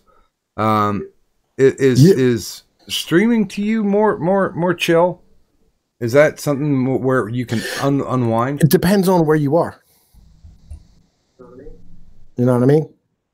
Well, I can see because I've more than once been told to come into a stream where I'm just playing hired gun.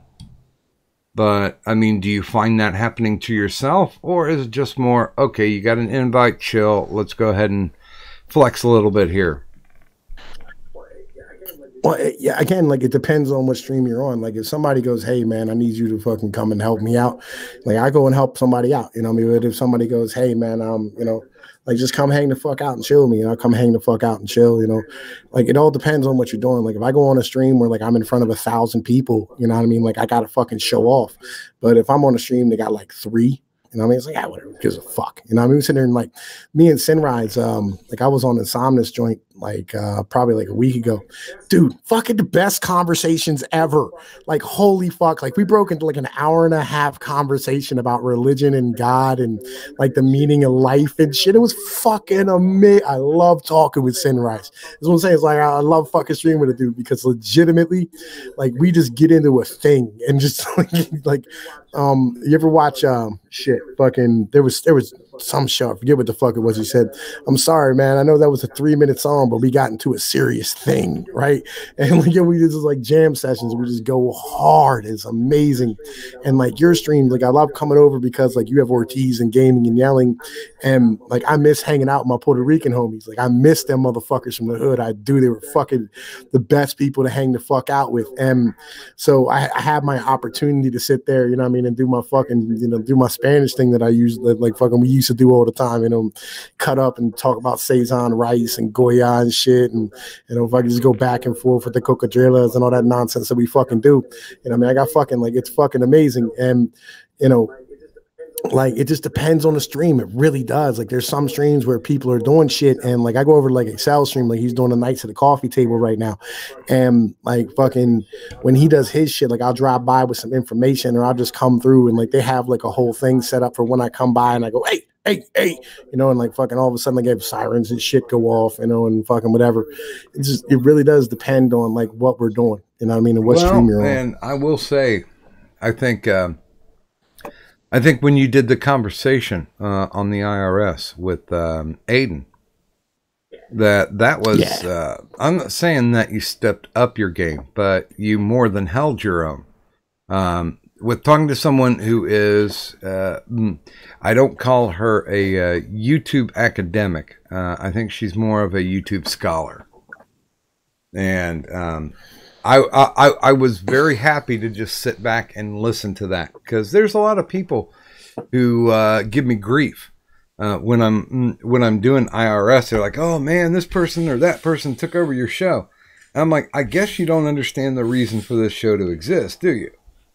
Because this is all about people having conversations, and I thought that was an awesome conversation. Yeah, like, you know, like, and as I said earlier, you know what I mean? Like, you know, fucking, I can't talk like you, but I can understand you, you know? Yeah, that's, you know, I mean, that's where I get down to with these academic individuals. Like, yeah, I might not be able to have it. Like, I might not be able to speak the same way that you do, but I can understand every word you're fucking saying. And like, as I said, like I'm very well read. Like when I was in suspension, they made us write the encyclopedia. Oh, good God. You know what I mean? Yeah, like, you want an education, my friend? You know what I mean? Like, you know, like we can go hard, like we can get it in and do what needs to be done, and like my brain just immediately memorizes everything all the fucking time.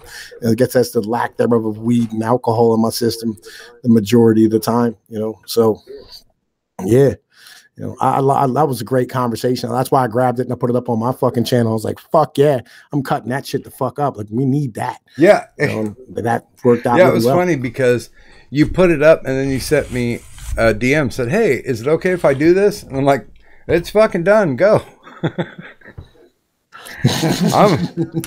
Yeah, man. I'm like, I'm gonna let you know. You know what I mean? Like, yo, I'm gonna do this right here, but I'm gonna let you know that I did it. You know what I mean? And then ask you permission afterwards.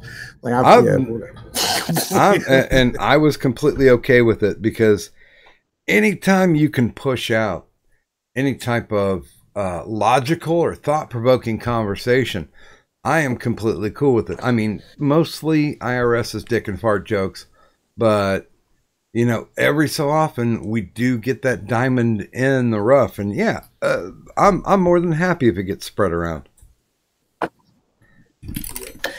Yeah.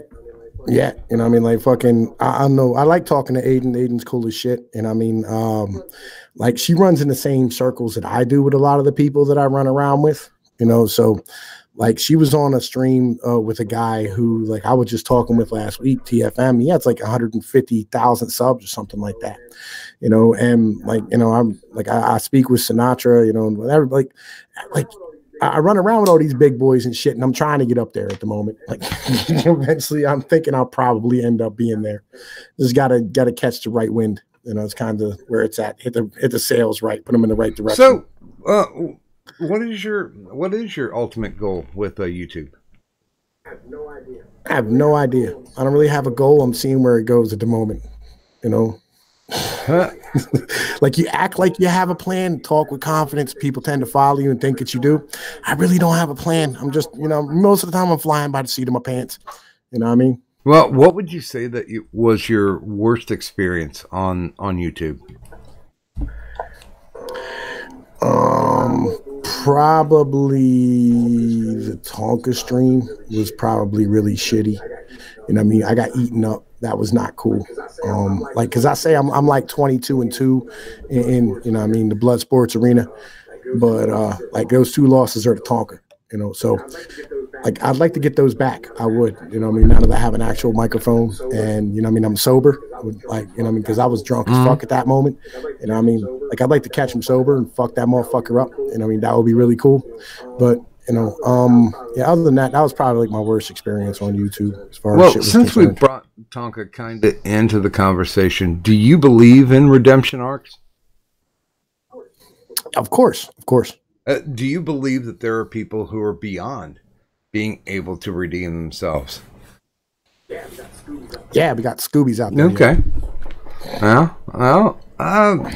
Yeah, I've invited him on to IRS more than once, but he doesn't like Cadunt because he thinks that Cadunt muted him during one stream, and that was incorrect because it was Lo-Fi who did it.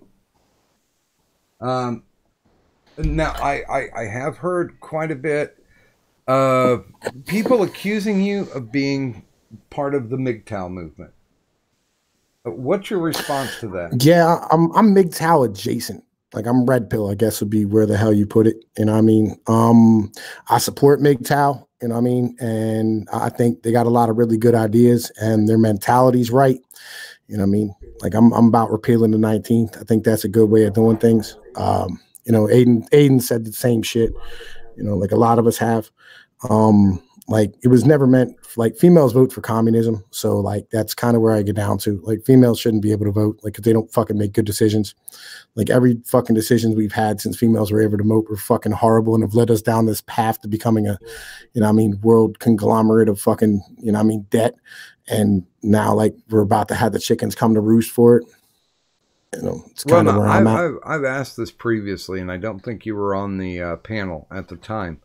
If there was one thing that you could change about the government. No, okay. We did. We had that conversation. You know what I mean? I said I was torn between, you know what I mean, like repealing all real estate tax or fucking, you know, repealing real estate taxes or fucking, you know what I mean, repealing the 19th. And I'd probably side with repealing the 19th. And Cadunt lost her shit and she ended up going full retard about it. She's like, we don't get to vote. And I was like, yo, look, man, seriously, like, I know, like, you feel some sort of kind of way about that, but, like, you don't even vote anyway. Like, why the fuck do you care? Like, yo, stop being pretentious. It's unnecessary. Like, have a real conversation with me and argue the points or else, you know what I mean? Like, don't fucking be involved in the conversation at all. Like, it's kind of where I get down to. I love Cadunt, get nothing misunderstood.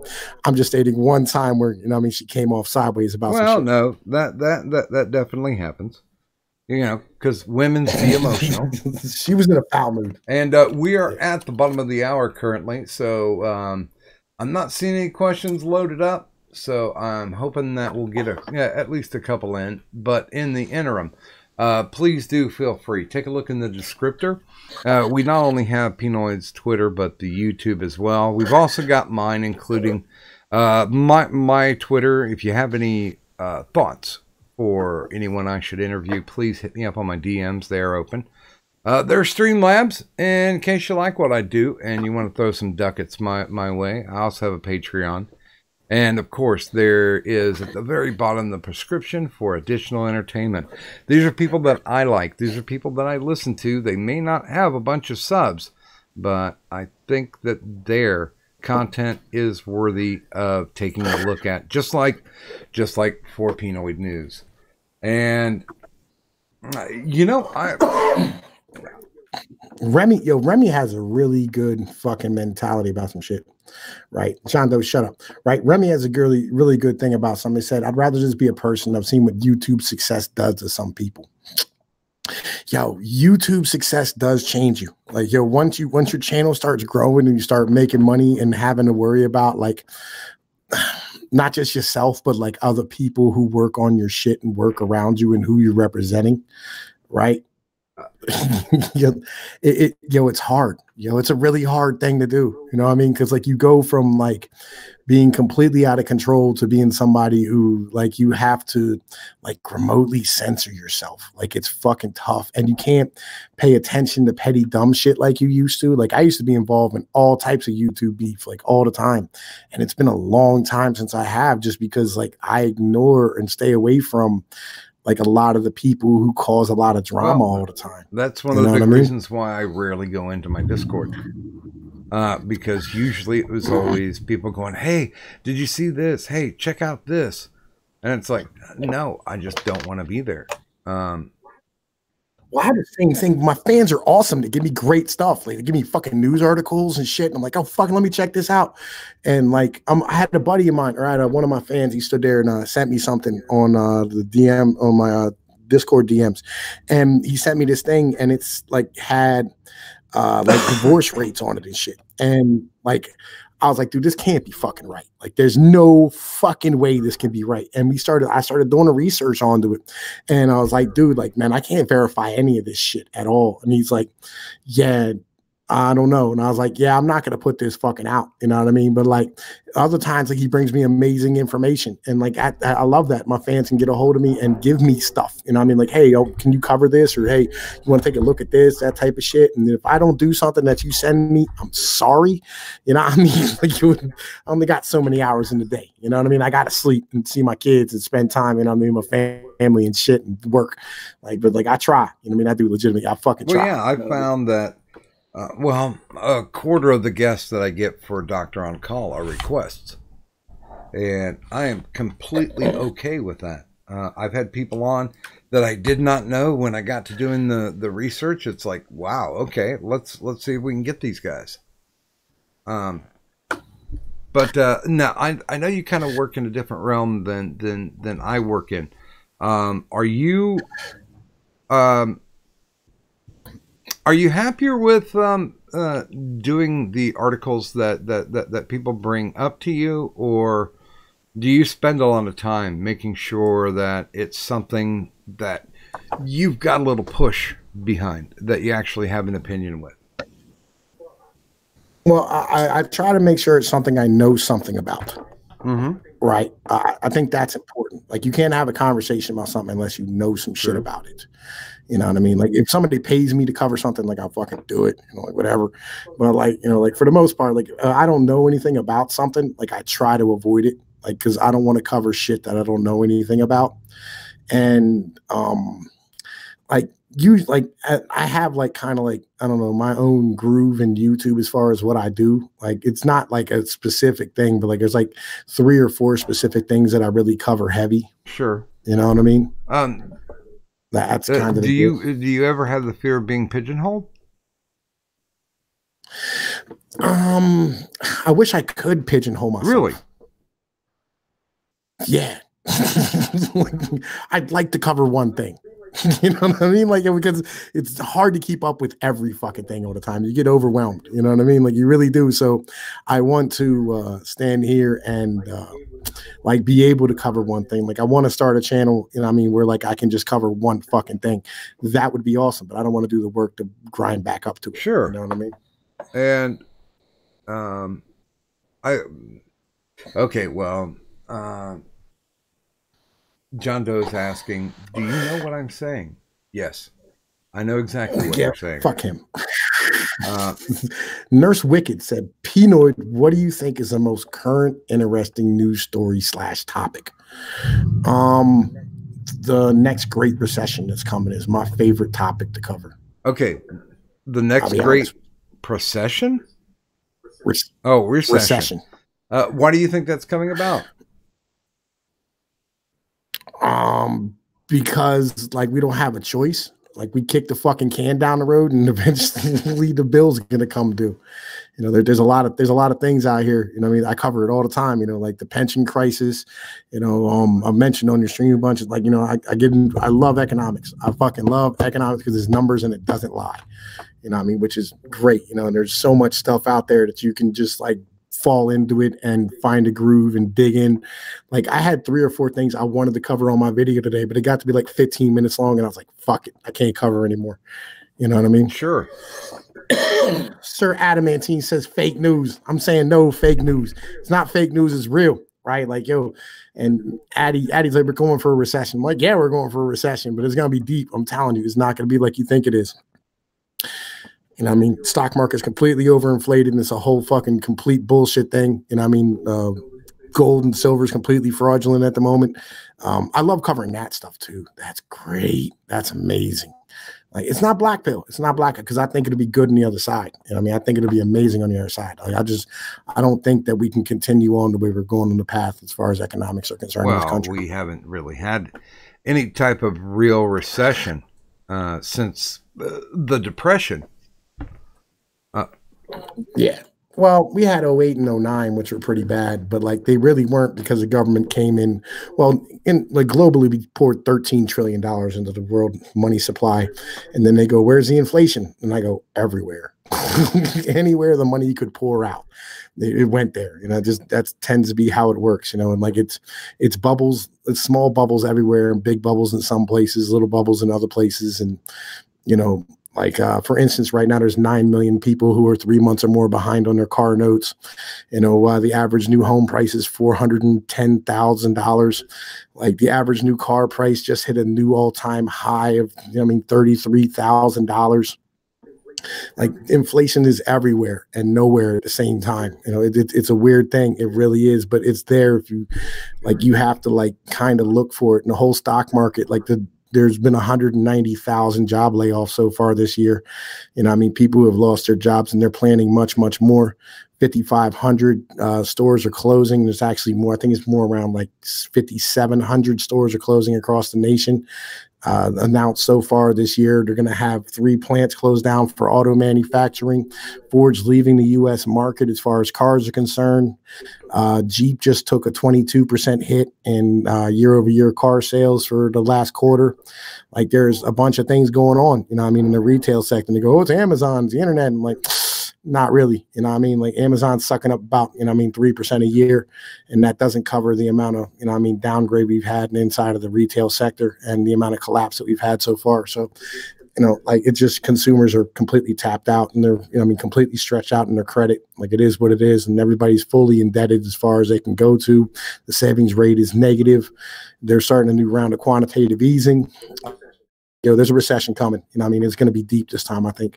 And on top of that, you have $7 trillion that are owed in pensions across the United States locally that are completely unfunded. You know, it's like things are way worse than people think they are. Like a current New Jersey owes $175 billion and like takes in $30 billion in tax revenue every year. You know, there's like things going on, but people just aren't looking at it, you know, and like they're talking about UBI and $15 an hour minimum wage. Like people are losing jobs all over the place because like they like fucking the liberals don't understand how economics works. You know, and we're letting in immigrants like fucking crazy, and it's costing, you know, I mean, that's billions of dollars a year that we're not talking about. Social Security is costing us $1.5 trillion a year. Medicare is costing us $1.6 trillion. We only take in $3.7 trillion in federal taxes.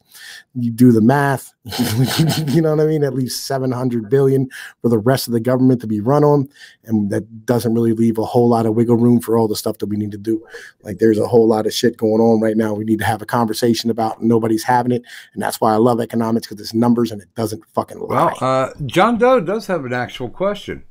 Do you think What's the that? real estate market is out of control, and do you think people have forgotten to buy homes instead of investments? No, I just, you know what I mean? Like, I just don't think that fucking, you know what I mean, homes are selling because they're too expensive. You know what I mean? It's just too goddamn expensive. And people's like the average current wage has gone down in the past 10 years, not upwards. You know what I mean? That's kind of the situation. So the average current wage is 37,650. You know what I mean? Like that's for a single person, because everybody hears like the average wage, you know, is like 56,000 or $50,000 a year. That's for a family. That's household income. That is not wages. The actual wages are, you know what I mean, 37,000. It was 38,000 in 2007.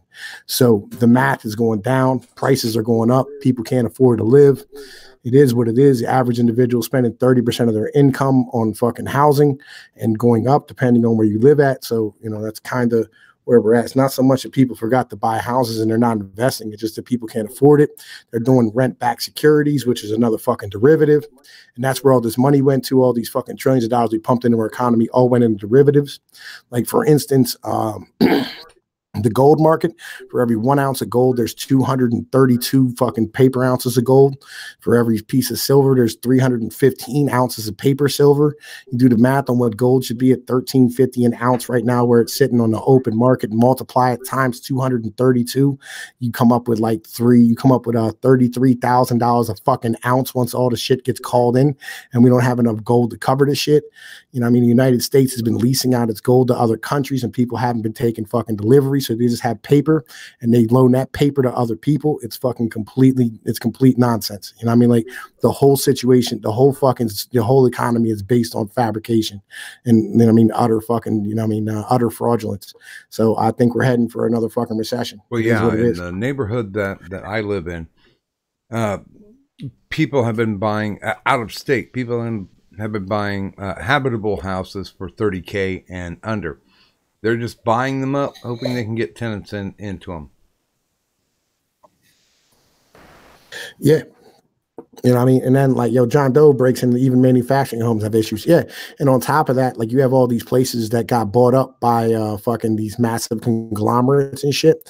And when they get bought up by these massive conglomerates, they start pushing people that, you know what I mean, the poor individuals out of the parks, because they start doing credit checks on everybody, and they expect you to have like a 650 credit score in order to get in. Well, you know what I mean? And like, if you're fucking poor, how the fuck you gonna have a 650 fucking credit score? Well, be real, you know what I mean? And Section 8 housing has expanded exponentially in the past 10 years as well. Yeah. Yeah, as I said, man, we're heading for a collapse. Like all this shit is nonsense. Like everything they're talking about with the fucking job numbers. Like for instance, fucking like the job numbers, and that's like a video I wanted to do, and I'm not gonna have time to do for the next couple of days anyway until I'm back. But the fucking the job numbers come out and they go, oh man, look, we added 175,000 jobs. I'm like, yeah, but like the vast majority of those jobs are part-time retail jobs. Do you really want to count those? Like, because that's what we've been doing since 2010. You know, I mean, under Obama, like Obama's like, look at all the jobs we had. Oh, we were doing so good. I'm like, yeah, nah, dude. Like, that's not how the fuck it works. Like, I liked Obama. Like, just as a person, I thought he was cool. You know what I mean? Like, I'm not like one of those shitheads who like just shit on him, but like, it's it's on that level where you go, like, you're fucking lying. Like, these numbers don't add up. Like, it's all these jobs that you're creating are bullshit. You know what I mean? And like, I had the one dude go, so what? You just want work jobs? And I'm like, no, I want decent family sustaining fucking wage jobs so that, you know what I mean, the average human being citizen can survive. I think that's and honestly, you know? Any president that would support the transgender community by marrying one, I think that's fantastic.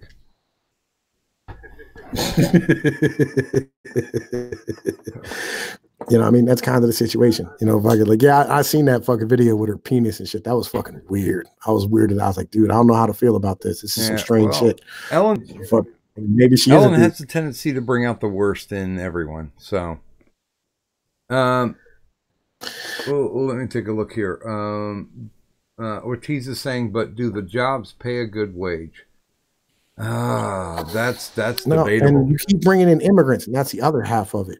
Like you keep broke wage workers, you're going to end up diluting the poor. You're going to end up diluting the pool on the bottom half and driving everybody's wages down. It's a fact of fucking life. You know, I mean, we had to close the goddamn border. You know, what I mean, and fucking trebuchet, fucking gaming and yelling back across where the fuck he goes. You know. So, what do you think right now is the biggest nothing burger that's getting the most coverage? Alexandria Ocasio-Cortez and Ruth Bader Agreed. Ginsburg. I think it's like a tie between the two. Yeah. Once Mike Lee did his speech in Congress, I think that was kind of a nice bow on all the AOC stuff. I think the AOC stuff's been dead since that Green New Deal thing, like 3 or 4 days after the Green New Deal thing. Like, I mean, and then like, well, maybe since the Amazon left, you know, that might have been another one, but like, she really isn't that important, you know, like just is what it is. You know, like everybody's covering her like she's some fucking massive important person. Like I saw somebody today made a video said she threatens to run for president, and I'm like, I don't think that's gonna work out for her. Okay, now this is definitely a relevant question. Who do you think the Democrats are going to march out in 2020?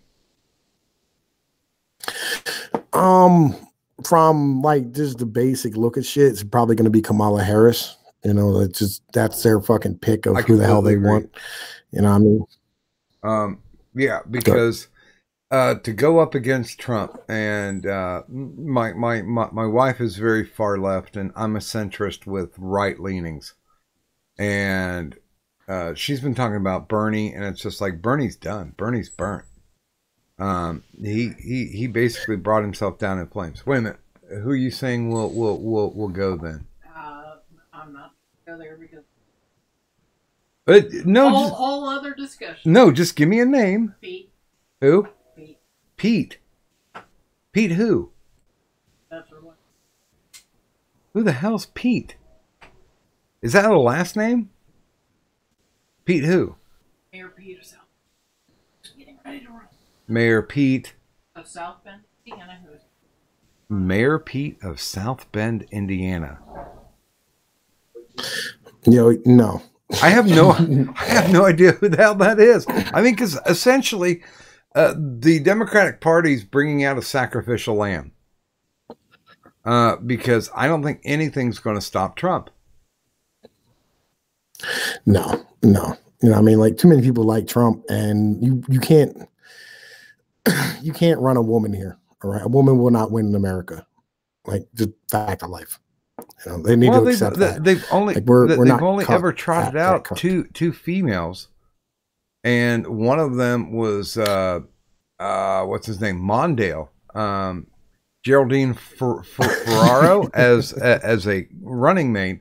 The other was Hillary Clinton.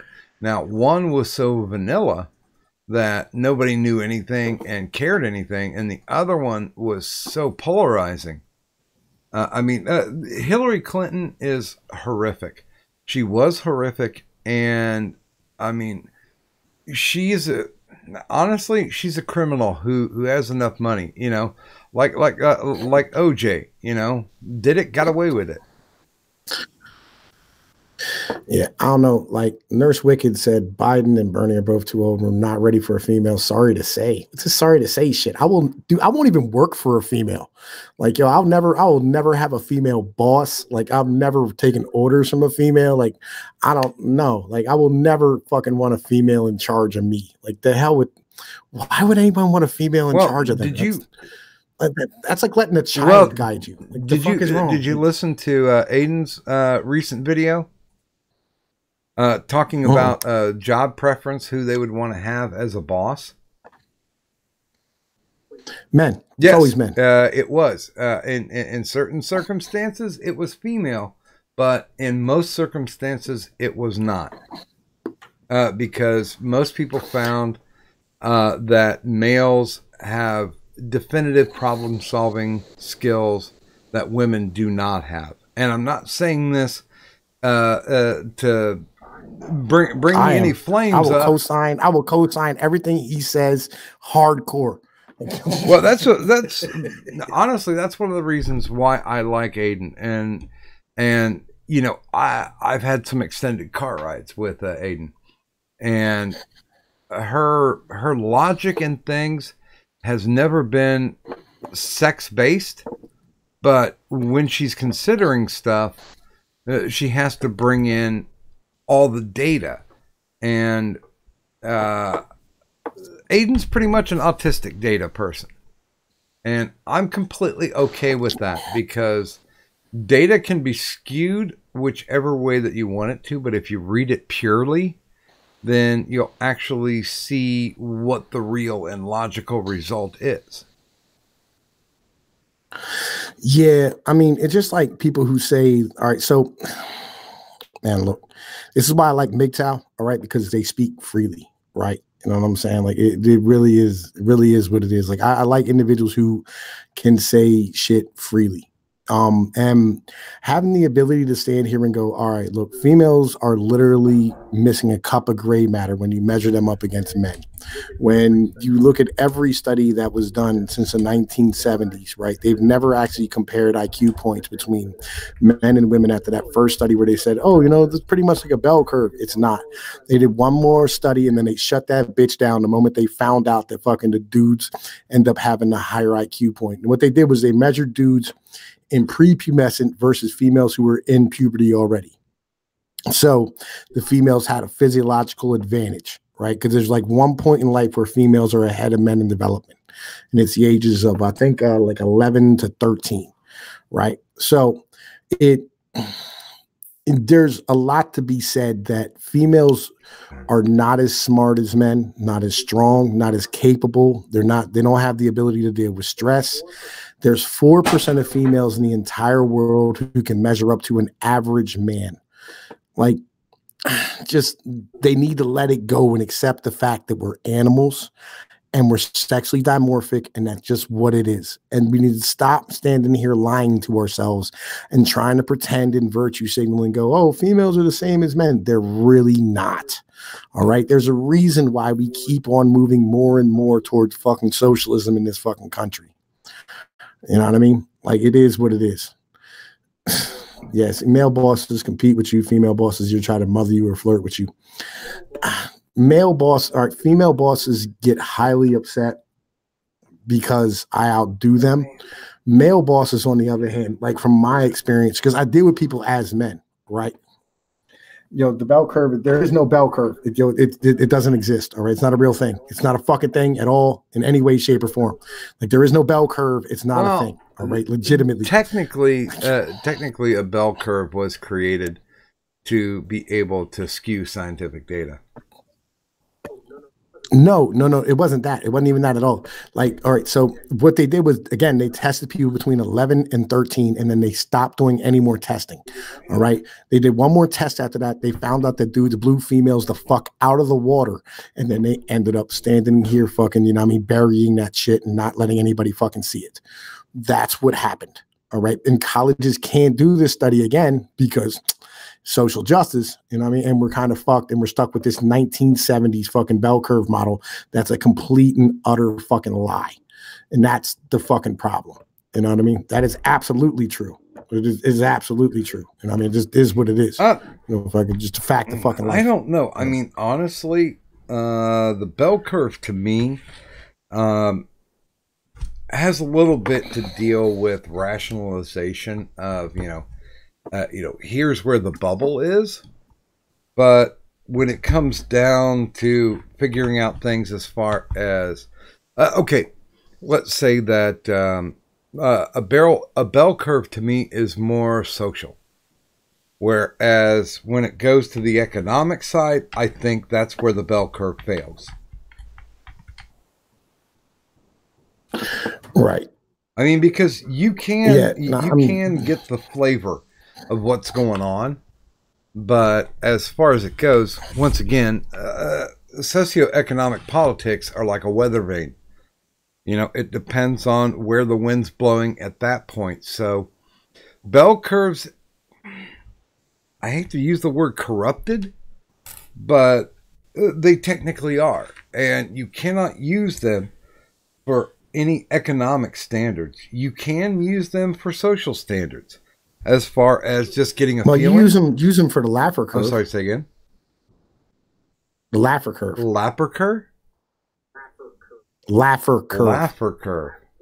The Laffer curve is a measurement of taxation versus collections, right? So, like, let's say you set the taxes at 70, you set the taxes at 1%, you get 1% of taxes, right? You set the taxes at 10%, you might get 8% of taxes.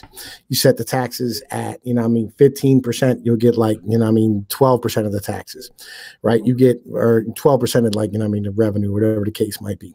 And then you set it at like 30%, you end up with around 17% of GDP or revenue as far as things are concerned, right?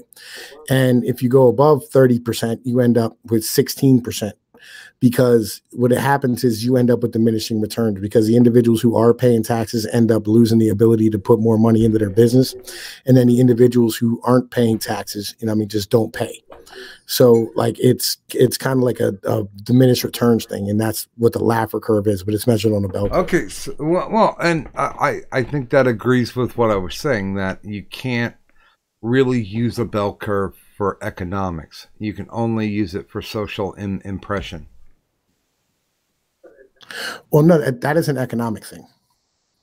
Oh, I thought my study with the Laffer curve that was about economics. Yeah.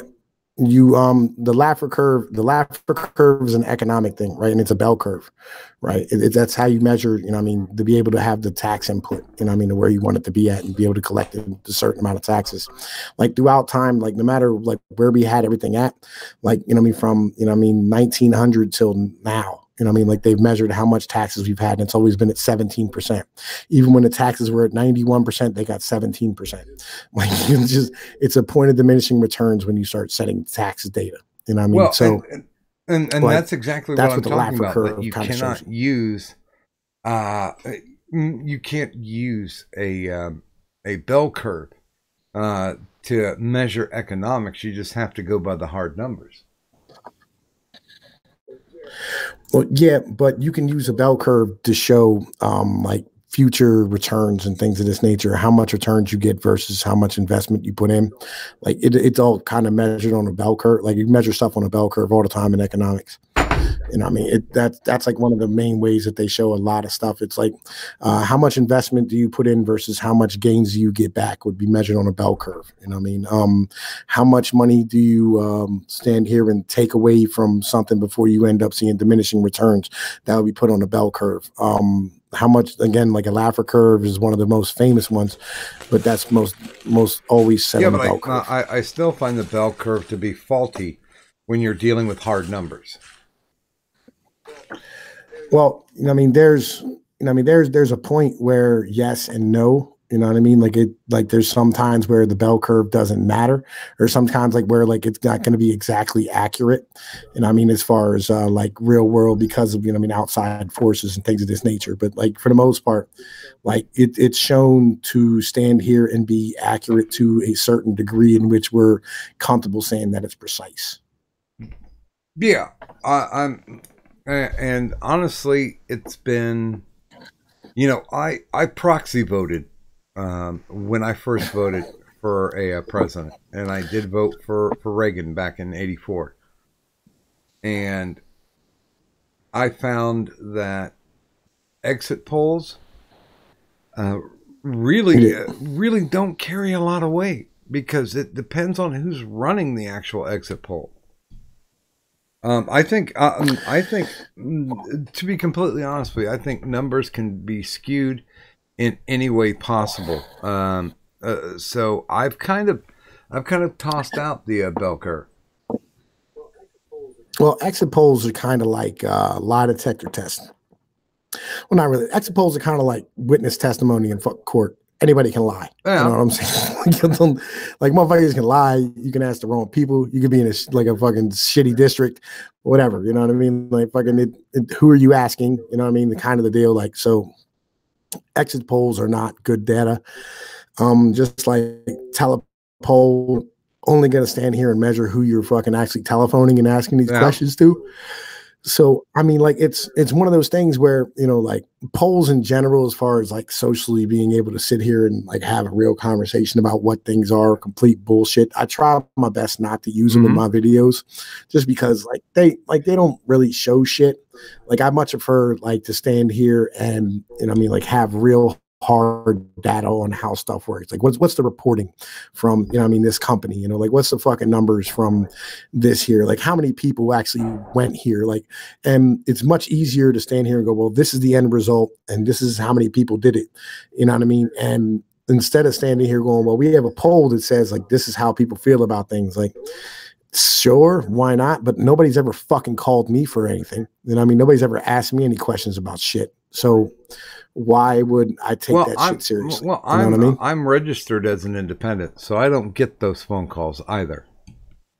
But as far as it goes, for the people that are watching, where do you find definitive information?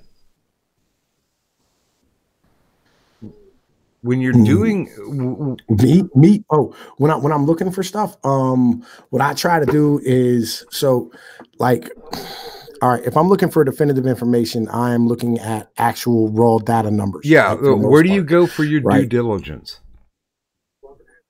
Well, it depends on what we're talking about. I mean, like certain places have certain things. So like, say I wanted to look up the government spending and like how much money we're spending on the federal budget, right? I'll go to the GSA accounting office and get the numbers there. I mean, off their website, right? Which is, the GSA.gov has amazing graphs and bars and everything you could possibly want as far as government spending and accountability is concerned, because that's literally what they do. And it's just numbers. It's no bullshit about, fucking politics. There's no garbage about, future returns. It's just, this is how much it is. And then you have, like when you want to get numbers for like actual manufacturing numbers or fucking like how many pieces were shipped, like most of that shit's listed publicly for the most part. So, and companies report on that when they do their quarterly reports or their monthly reports or whatever the case might be. Or if you want real unemployment data, you can go to the ADP numbers, which is ADP is a company that makes paychecks, right? And so you can stand here and get a lot of information on the internet that you used to not be able to get. And that's why, I'm a huge fan. Like, everybody goes, too much information. Like, I think there needs to be more. Like, I want more information, right? Because you'd be amazed at stuff that you can pull off of the net nowadays that you couldn't get back in the day.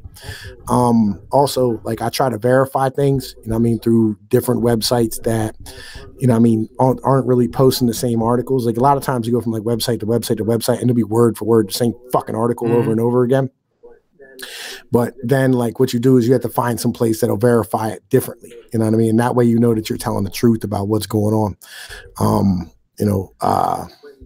Like when, like, there's a lot of, like, when you know about Venezuela and their numbers and stuff, you can go to like Brazil or like, like one of the Arab people's stuff, and they'll have an English translated shit to find out, what the trade numbers are for these individuals or whatever. So that way you have all the information about what's going on. Like, I found out a new fact last night. Do you know Venezuela donates fucking heating oil to Americans during the wintertime? I did not. I didn't either. Did you know Venezuela owns Citgo? I'm sorry, say again. Venezuela owns Citgo. Huh. Okay. Exactly. You know what I'm saying? I had no idea. I had no idea about any of this shit. And this is all stuff that I learned about. And I think it's important that we tell everybody what the situation is. That way you can go, let's have an honest conversation. And you're smarter for listening to what I said. And I'm smarter for looking this shit up. And, I'm giving you the truth. I don't give a fuck whether or not it hurts my feelings or it matches my fucking point of view or my paradigm, because I don't want to have a paradigm about, some shit. I want to be able to just tell you the truth. And if it's not the truth, then I'm going to let go of that paradigm altogether. And that's why it's important that, you have these conversations with people like Aiden or, whoever, so that you can have that mentality broken out of you. So what was the most difficult subject that you had to research?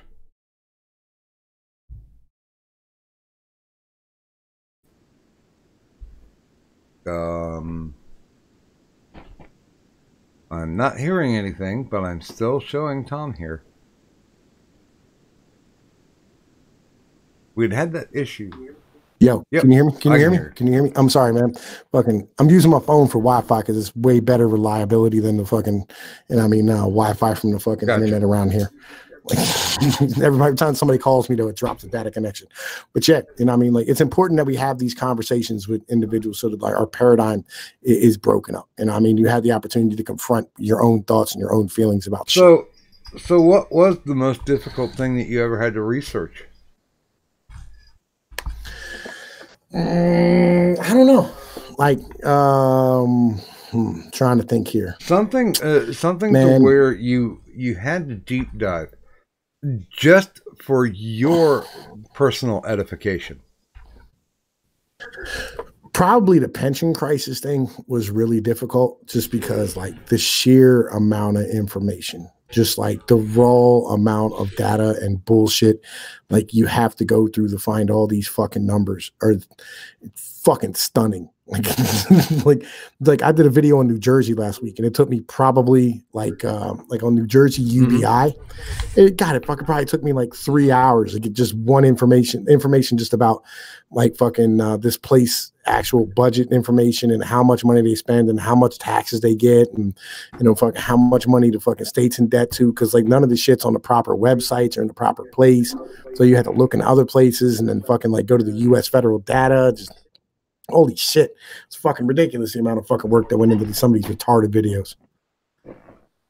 So as a follow-up, what was your favorite video to do? My favorite video to do? I'll be honest with you. My favorite video are my videos about gold and silver. Like, just because I think they're so fucking important and nobody pays attention to them and it's annoying as fuck. Well, I go all the way back to Matthew Harrison Brady and his speech of, the cross of gold. I don't know if you're familiar with that. Where it was basically a fight to not go on a gold and silver standard. And he had argued about not being able to use gold as our foundational amount of currency, because gold in the long term is legitimately useless.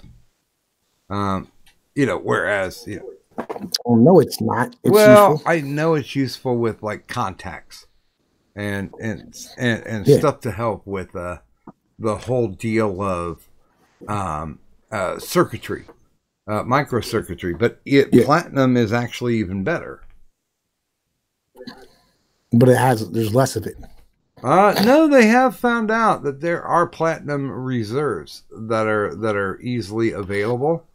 They're just in what do they call conflict countries? Yeah. Did you know about peak helium? I only read a little bit, not a lot. Well, apparently, like all the helium that the world had was in Nevada. And nobody knew about this. Like nobody talked about it, and then we ran out. And because like supercomputers and shit were using them, in like a big way here recently, and they were using them as coolant. Yeah. And so we ended up having to like go to fucking Africa to go get fucking helium, which they have plenty of it, but the bitches, they keep blowing up the fucking pipelines. Well, yeah, because Africa is an incredible resource, but there are incredible idiots that are in control of the resources there. My thoughts on crypto. Damn alien asked me about crypto. Wait a minute, are we talking about cryptocurrencies? Yeah, he's asking about cryptocurrencies. All right, so crypto is because crypto is actually Superman's dog, so that's why I had to define it. Yeah, I got you. Crypto is, I'm not sure, and like legitimate. I don't fucking really like. It has as much value as you want it to have, but ultimately it's a derivative. You know what I mean? Like that's kind of the deal. So it's like all based on speculation, and it has no inherent value upon itself. So it's no more useful than paper money. It's all fiat. It's kind of the deal. So I'm not a huge fan of crypto. Like I understand its purpose and like the need for it in a basis of like freedom of movement of fucking monetary value. But ultimately, like, I don't really know if it's good because it doesn't have a store of value. You know what I mean? Like it's not like if somebody transfers you fucking crypto, you know what I mean? Like it could be worth half of what it is in 3 days. So it doesn't store value well. Yeah, the fluctuation is incredible. Yeah, like that's a bit of an issue. You know what I mean? Fucking that's my major problem with crypto. Because like, what if like you just want to stash it? You know what I mean? What if like you're putting it in a fucking crypto wallet? You're putting it in a wallet so you can, you know what I mean, fucking go across seas and spend it as you need to in, Taiwan and or something. I do promise. And you get over there and it crashes. I do promise, Sir Adamantine, if you want to talk about this a little bit further, we can pull it up on the IRS. That's no problem because he's saying that gold has no more value than the paper money. Both are based on perceived value, and I can't disagree with that. Well, not really. And Dan Alien, no, like because our dollar is backed up by our military, and the United States is the fucking reserve currency, so it always has a store of value. It's not like in 3 days it's not going to drop half of its value. Unless something fucking bananas happens, like, we get nuked or something. That's like a fucking highly outside chance. With crypto, it could be like some company founder gets caught with an underage hooker, and then like fucking like the whole thing goes to shit. Everything fucking, like the whole thing goes, oh my God, and everybody sells off. Some banana shit could happen. And Sir Adam, gold has value, like has always had value, right? Like no matter what has happened, gold has maintained its store of value. And so you can't say that it doesn't have any more. I'm not wrong about fucking no, John Doe. I'm not wrong in any way, shape, or form. Legitimately, I'm not. How much is one Bitcoin worth, and how much was one Bitcoin worth in fucking August of last year? Then how much was one Bitcoin worth in fucking February of last year?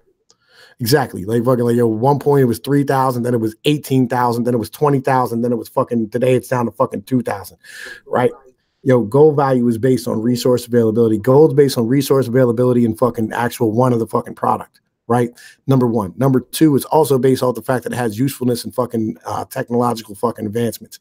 Number three, it also has usefulness in the fact that, it has the ability to stand here and fucking be created and turn into fucking jewelry, which, has the ability to sit here and fucking transfer out to other people, and people can fucking sell it as jewelry and be worn. Number four, right? It has value because it can stand here and fucking, be able to be plated on the other things and show more value. Like there's all types of shit that you can do with fucking gold. So it has value based on actual fucking use. And it has value on just being stored because everybody just looks at fucking gold historically in this manner. So it has value historically throughout fucking time and throughout fucking nations. Everybody's going to accept fucking gold. Gold value hasn't fluctuated wildly. It has always gone upwards. It never goes down. Sort of like very, very small. You know what I'm saying? I'm with you on silver too. Like I like fucking silver as well. Like fucking because it's an actual thing that you can hold in your fucking hand. And exactly. Honestly, I will say that if that's something that Addie wants to discuss with you on IRS, I am completely open to it because I still follow the Matthew Harrison Brady thing about the cross of gold, that it was something that legitimately was eventually going to crucify the United States. And, that's something he did. That's a speech he made back in the 1920s. And that's an amazing thing. Eventually this was going to happen. And most people were like, no, that's not a thing. It's not going to happen. Gold's always going to have its value. Silver, we need to run away from. And he was like, if you have a bimetal system, then it's going to be a lot more reliable than if you just go with one base metal. I still honestly believe that. But then again, I'm old. I kind of understand value and devaluation. And I think, I think I should ask you more about what do you think about the AAF? I feel some sort of kind of way about that shit folding. I'm missing it. I feel you. I mean, it's like bad high school football. No, it's like good high school football. Okay, yeah. It's like it's like shitty college football is what it is. But you know what I mean? It's like really good high school ball. You know, mixed with arena football. I liked it. And You know what I mean, I watched all eight weeks. Even when you had recommended it to me, I was already watching it, and I like the fact that people are trying to get over to do the best that they can do in the situation that they've been provided. Now, of course, you know Vince McMahon has already said 2020 XFL is going to happen. Do you have any reservations, or are you looking forward to it? Yo, man, I hope he gets it done. You know what I mean? And I hope they do it in the same way they did it this time. You know, but like I hope it lasts. You know what I mean? All right, John Doe, I want you to name me a time that gold went to $20,000 a fucking ounce and then dropped back down to $2,000. Tell me when that happened. And I'll fucking leave you. I'll believe what you're saying. Until then, shut the fuck up because you don't know what you're talking about. There's no point where gold was $20,000 a fucking ounce ever in the history of fucking gold. All right. And that's the big difference between fucking crypto and goddamn gold. Like real shit. Like stop arguing this nonsense. And crypto's value has a trend of going up to no, the fuck it doesn't. Has a value, has a fucking trend of going down or maintaining value, basically. You know what I'm saying, at this fucking point. But really, you know, I mean, it isn't on an upward path. It fucking had a massive spike and then a massive decline. It's all the fuck it's ever done. Massive spikes, massive declines, massive spikes, massive declines, wild swings, $3,000 and $4,000 a fucking coin on some nonsense on Bitcoin. Right. I'm not talking about the other ones, but on Bitcoin in general, because that's the main one that we're going to be having a conversation about. You know, I mean, the other ones are kind of iffy, you know, I mean, Litecoin and all that type of shit, you know, there are too many to fucking keep up with. There's like thousands of those fuckers. Hell, fucking Venezuela tried to start their own fucking start their own cryptocurrency. But yeah, I'd love to see fucking Vince McMahon start one off and actually have it be able to like last, you know, and do it the same way they did with this one. It'd be cool as shit, you know, and have it be a feeder league. You know what I mean? Like, I don't want it to compete with the NFL at all. You know what I mean? In any way, shape, or form. But I would like it to stand here and be the feeder league for the NFL, kind of like a minor league like baseball has. That would be fucking awesome. Than the WFL, because the World Football League was horrible. I know there's been several other versions of basically what they were trying to do was farm club football, and I know why. The guy who was pumping the most money into the AAF said, you know, listen, you know, NFL's got to give us more. You know, we have to be able to use the guys on their practice teams, and NFL does not have to capitulate to anyone.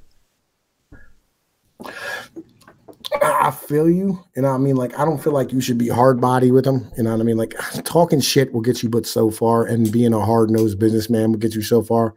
And if you don't know anything about football, you shouldn't be involved in the fucking game. Talk shit, you know, get like, hit.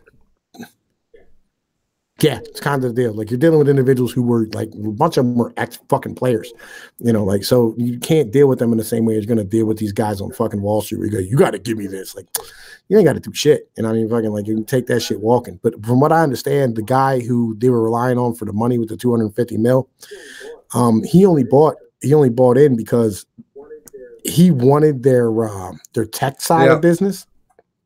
And the app was incredible too. I just have to say, like, legitimately, I hate that shit so fucking much. It's so fucking dumb. You know, I mean, like people do that shit all the time. They'll strip out a fucking business and then, you know, I mean, like, fucking sell it for whatever fucking reason. You know, I mean, like I had somebody come through and do that at a company I was working at called Burlington Air Express, and like, I was a logistics manager.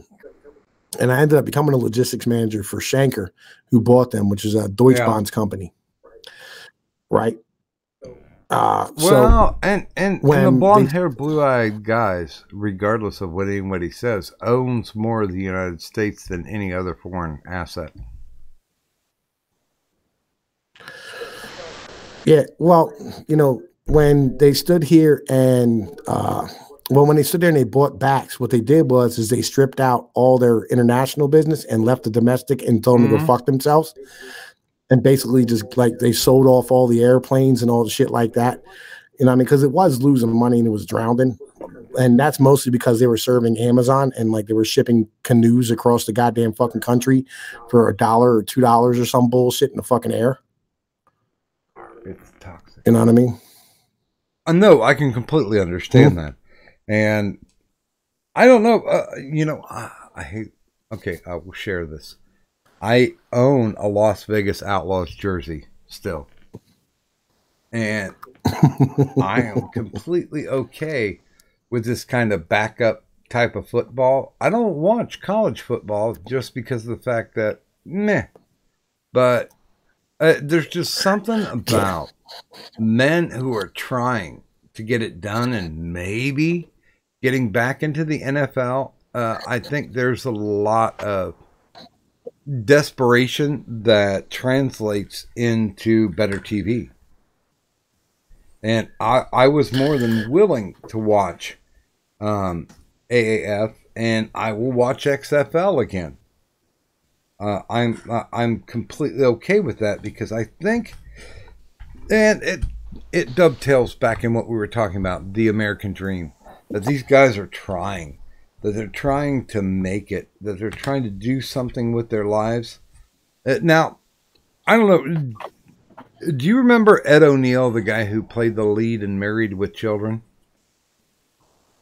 He was on an NFL team. He was on the Pittsburgh Steelers, and they cut him. And he ended up being a greeter, and I forget what you call them. It's the people who take your luggage up, like a bellboy. And the Pittsburgh Steelers came down to play the Tampa Bay Bucks, and he was their essential bellboy. And they showed him enough respect to where they refused to let him take their bags up. I have the same reverence for people who are trying. I mean, I used to go, there was an arena football team that's around my area. And I used to go down there and watch them just because I'm like, yeah, these guys are trying. You know, they're trying to do something. They've got their passion together. So let me formulate this into a question for you. What is your passion?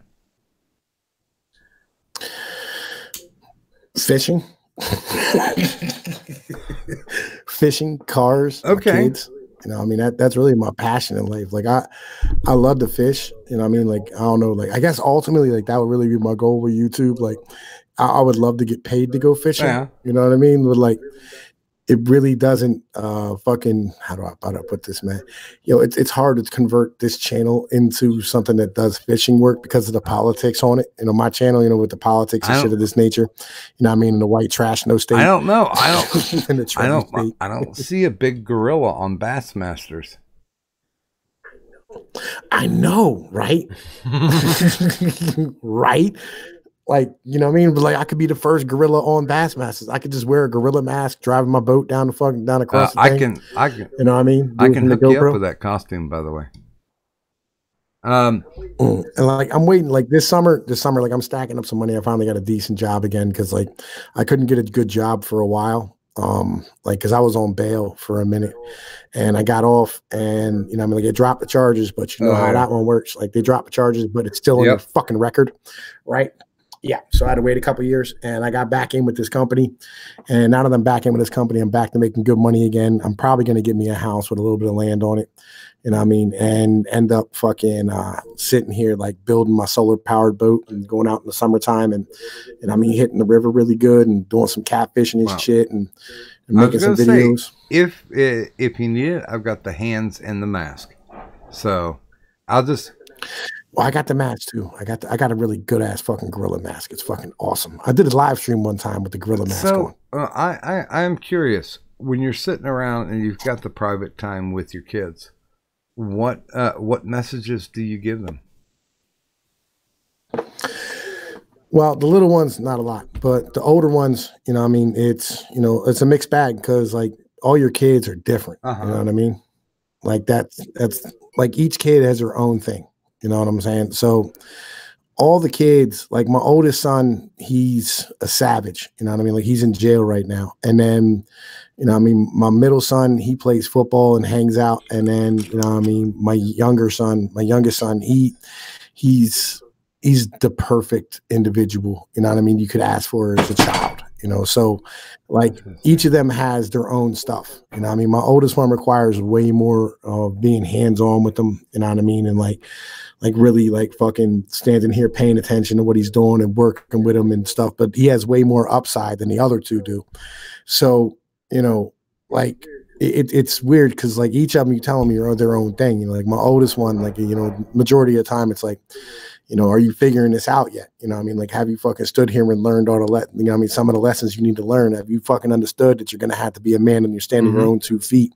You know what I mean? With my middle son, you know what I mean? It's more along the lines of like, you know, don't let these individuals stand here, you know what I mean? And, you know what I mean, disrespect you and be the man that you're supposed to be, you know? And my youngest son, you know, is pay attention to what's going on around you and remember that, you know, like, you know what I mean? Like, you stand here and you remember that, like, you're going to be the individual you were born to be. Like, you know, it is what, like, you're already tailor-made for what you need to do, you know? And like, I'm proud of you no matter what happens. You don't got to impress me for shit. You know what I mean? Cause like, that's really, you know what I mean? Like he really tries really hard, you know what I mean, to catch extra attention because like his older brothers stood there and got a whole lot because, you know, they were hard. Well, his oldest brother got a whole lot because he was super hard-headed. Yeah. You know what I mean? So, you know, with him, like he's always on some extra try hard shit, you know. Do you have a message that is a through line through all your kids? Yeah, be a man and do what you're supposed to do. You know, never be scared. You know what I mean? Fucking don't worry, God will take care of you. You know what I mean? He always provides for us. You ain't got to be scared of shit. You know what I mean? No, I can certainly understand that. Respect your ancestors. There's a lot of men dead who fucking gave you the opportunity to be here. There's been much struggle in the path of getting here. You know what I mean? Like, you know, you want to hear about it. Like I got fucking, you know, 15 pages written in fucking Italian and English from the old country from back in the 1400s and shit. So what would you say as far as the summary goes from Jesus Christ was not a bitch made nigga? Yo, it's yeah, I don't know, man. I just get tired of like that whole thing is I'm fucking sick of churches like lying and being fucking faggots and telling all these dudes to be cowards. Like you're not supposed to be a coward. Be a man and do what you're supposed to do. Like that's what you're supposed to be as a man. Like stop being a punk. You know, like Jesus wasn't a bitch. You know what I mean? Like fucking when he walked up to these individuals in Galilee and he was talking to these soldiers and they told him to tell the people to be quiet. He looked at him and he said, you know, if I make these people be quiet, you know what I mean? The rocks are going to sing out for me. And it wasn't about the rocks making noise. It was the fact that they were going to get fucking stoned. You know what I mean? He said, get the fuck out of my way. If I tell you these people to be quiet, they're going to kill you. Get out of here. You know what I mean? When these soldiers rushed him, they said, Jesus, you know, we want to go to heaven. You know, we kill people. And Jesus said, don't worry about it. You know what I mean? Like that's your job. Just don't extort the people. Father, don't say anything wrong with you standing here performing your job as a soldier. You know, that's the whole message of the fucking church. You don't have to be a punk in order to get to heaven. You don't have to be a punk in order for God to love you. You don't have to be a punk in order for, you know what I mean, stand here and, you know what I mean, like be part of a church and be part of Christianity. Like, yo, God needs soldiers. You know what I mean? Sparta's going to need sons. Exactly. Like, yo, he kicked all them motherfuckers out of the temple and shit. He wasn't a bitch. Like, yo, you don't need to be a bitch neither. You need to stand up and hold your fucking ground. So does religion have a practical value in today's standards? Of course. Of course. How so? Well, you know, religion is, you know, I mean, the basis for all of our society, number one. And number two, like most of the things that they teach is just good shit to know in general. You know, like you're supposed to, like the majority of the stuff that religion teaches you, the majority of the stuff that the church teaches you are just good lessons for life. It's a good way to live your life. And And you're not going to have a society in general unless you maintain these lessons. And you can't continue on the path of where we're going right now and killing God and replacing them with the government. You know what I mean? Because it just doesn't work out. The government's made up of the people, and the people are stupid. They need faith. They need something to look towards. And everybody kind of has this, you know what I mean, loss of mentality of like who you're supposed to be. And they had this loss of mentality of their purpose in life. And, you know what I mean, without that higher power, you don't have that purpose. You don't have that social construct that keeps you moving forward and all of us moving forward in the same direction. And we need to stop being mad at our fathers, you know what I mean? Because our fathers, like, yeah, they may have had a hard hand with them, you know what I mean? Legitimately. Yeah, like fucking me and Addie had the same a lot of us have had this conversation. Like, we need to stop being mad at our dads, because that's really what this is. It's everybody's angry at their father. You know what I mean? Because like they've been told this bullshit about how like childhood's supposed to be this amazing time in life. And the reality is like times of growth are never a positive part of your life. Times of growth are usually hard. And there's going to be times where, you know what I mean, your father corrected you or gave you knowledge or forced you to do something that you didn't want to do, but it made you a better man on the other side. You know, that's kind of the deal. So, Pinky Salmon was saying in the chat that religion is social glue. As I said, we all can't move forward in the same, like, you know, in the Bible it says, you know, I mean, two men can't walk together unless they're in agreement, you know, and it's basically like two men can't walk together unless you're heading to the same place, you know. So we all have to move in the same direction, as I said. Yeah, I hate to say this, but I'm not a fan of religion, but I am a fan of faith. Yeah. I'm with that. I'm with that ideology. Like, I don't like the religious dogma. I don't like church. Because I was born Roman Catholic. I was baptized Roman Catholic. I baptized my kids Roman Catholic. You went to Catholic school too, correct? Yeah. And, you know, like, I'm not a fan of the church, and I'm not a fan of the Protestants that took over the church. Like, this white Anglo-Saxon Protestant mentality of standing here and just, I don't know, not being a human being is aggravating to me, because I think some of the best parts of us are the worst parts of us, right? Mm-hmm. You know what I mean? Like, the best parts of us as human beings are the worst parts of us. Like, you know what I mean? The most damaged people on this planet have always been some of the most amazing individuals whose lights have shined the brightest. You know, you can look back at like somebody like Patsy Cline, who, you know, he was sold into fucking rape, slavery and shit. And, you know, was just fucking horrible life, had this beautiful voice, and her light shined out brighter than anybody else's because of that. And like, once you stop being a human, once you take away the humanity, the damage, the problems, the fucking garbage, I mean, that comes with being a person, you stop having the best parts of us show up. Yeah. Pinky's saying in the chat, I feel like the majority of humans require a shepherd, but some do not. And I can kind of agree with that, because of the fact that if you take out I'm going to go to heaven if I do this, then there are a lot of good moral standards that are issued out through those old texts. Yeah. But yeah, you don't need religion because you get trapped into that dogma. That there are specific things that you need to do, which was something that was created around, the 1500s? By a bunch of old guys who decided what was right and what was wrong. And I believe that. Nah, man. Our religion really has existed since like fucking 6,000. Well, but I'm talking about when the King James version came around. Well, that's, again, you know, I mean, that's not Catholicism. That's true, but I think it had some influence on something else. You know, I mean, that was Protestantism and Lutheranism. You know, I mean, fucking that was a different thing. But like, you know, you want to go back to like, you know, I mean, the original, like the Catholic, you know, when they had like the fucking Vatican thing or whatever it was, and I mean, they stood here and I mean said what books are going to be inside of the Bible and the fucking, you know, I mean, 8th, 9th century and shit. Like you can go back that far. That's all man's hand inside of the Bible. But ultimately, the stories haven't been changed. The stories are what the stories are. You know what I mean? Like the stories are timeless. Like the Old Testament goes back much further than a lot of people think. Like it might go back like 12,000 years as far as shit's concerned. And it should be an object lesson of be better, do better.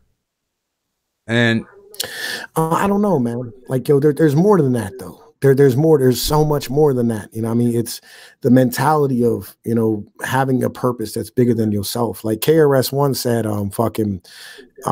even death respects purpose. Okay. Right. You know, like even if a man's on his purpose, like nothing can stop him. Like there's nothing in the world that's going to stop you from doing what you need to do. Right. It's important that we maintain these messages that were passed down to us through time, because it's not just about, you know what I mean, like fucking having this religious doctrine and this dogma to control you. It's important to stand here and have, you know, yeah, Pinky's fucking right about that. But it's important that you have, you know, these the religious stories, the stories inside of the Bible of men who lived before you, because your ancestors were no different than you are today. Like we look at our ancestors as some like dumb, worthless piece of shit human beings, but like I have videos on my channel. I broke down Niccolo Machiavelli's The Art of War, right? And there goes, well, Sun Tzu. Like Machiavelli wrote another one. Like it's amazing. And in the 1500s, he wrote down a book 500 fucking years ago, where he literally had two characters, where one questioned, where the future and the present was able to question the past and sit there and have a conversation about tradition inside of our society today. Well, does that sound like some fucking caveman? You know what I mean? I still think that the Bible and any other religion should be taken with the same credence as the ancient Greek tales. You know, it's all about heroes. It's all about striving to be the best person you can be, trying to make sure that the world around you is something compatible, livable, and assured with those people who aren't weak. Help those who are weak. And I can't find anything in my personal research to contradict the fact that, you know, there is evil out in the world, but if you only try to strive to do good, then that personal satisfaction will pay off. I feel you, right? But, you know, I mean, sometimes the Bible's just about day-to-day survival. Like, it's about what should you do every day to be able to survive and be a better person and make your family better, make your children better, make your community better, make your everything better, right? And I mean, like, what should you do day to day? Sometimes it's not about the heroes. Sometimes it's not about like the big things. It's about the little things too, right? It's the small things. And there's part of the Bible that we miss. And that's something that I'm really big on. It's God created you, right? Like we are all right. So in the Roman Catholic Church, right? You there? Yo, I'm still with you. Can you hear me? Yeah, I'm still with you. Hear me? Okay, all right. So, all right, God, in the Roman Catholic Church, Jesus is the Son of God, right? And he's the Son of God, right? And we are all of God's children, right? And I mean, God created all of us in His image, right? And we're the Son of God. Okay, that's what we are. We're the children of God. That would make Jesus our brother, right? And knowing that means all of us have the same basic inherent value as Jesus did. And you should have faith in yourself because of that, because God created you and God gave you an ability to take care of yourself and to do for yourself. And you should have faith in not just him and not just his plan, but yourself as well. Well, I can certainly understand that. And that's very important. Yeah, I'm not against people having beliefs. Just trying to shake loose the shackles of organized religion. Now, I do want to ask, because of course, with the people out there, some may or may not know, what's your driving force? What's getting you through the days?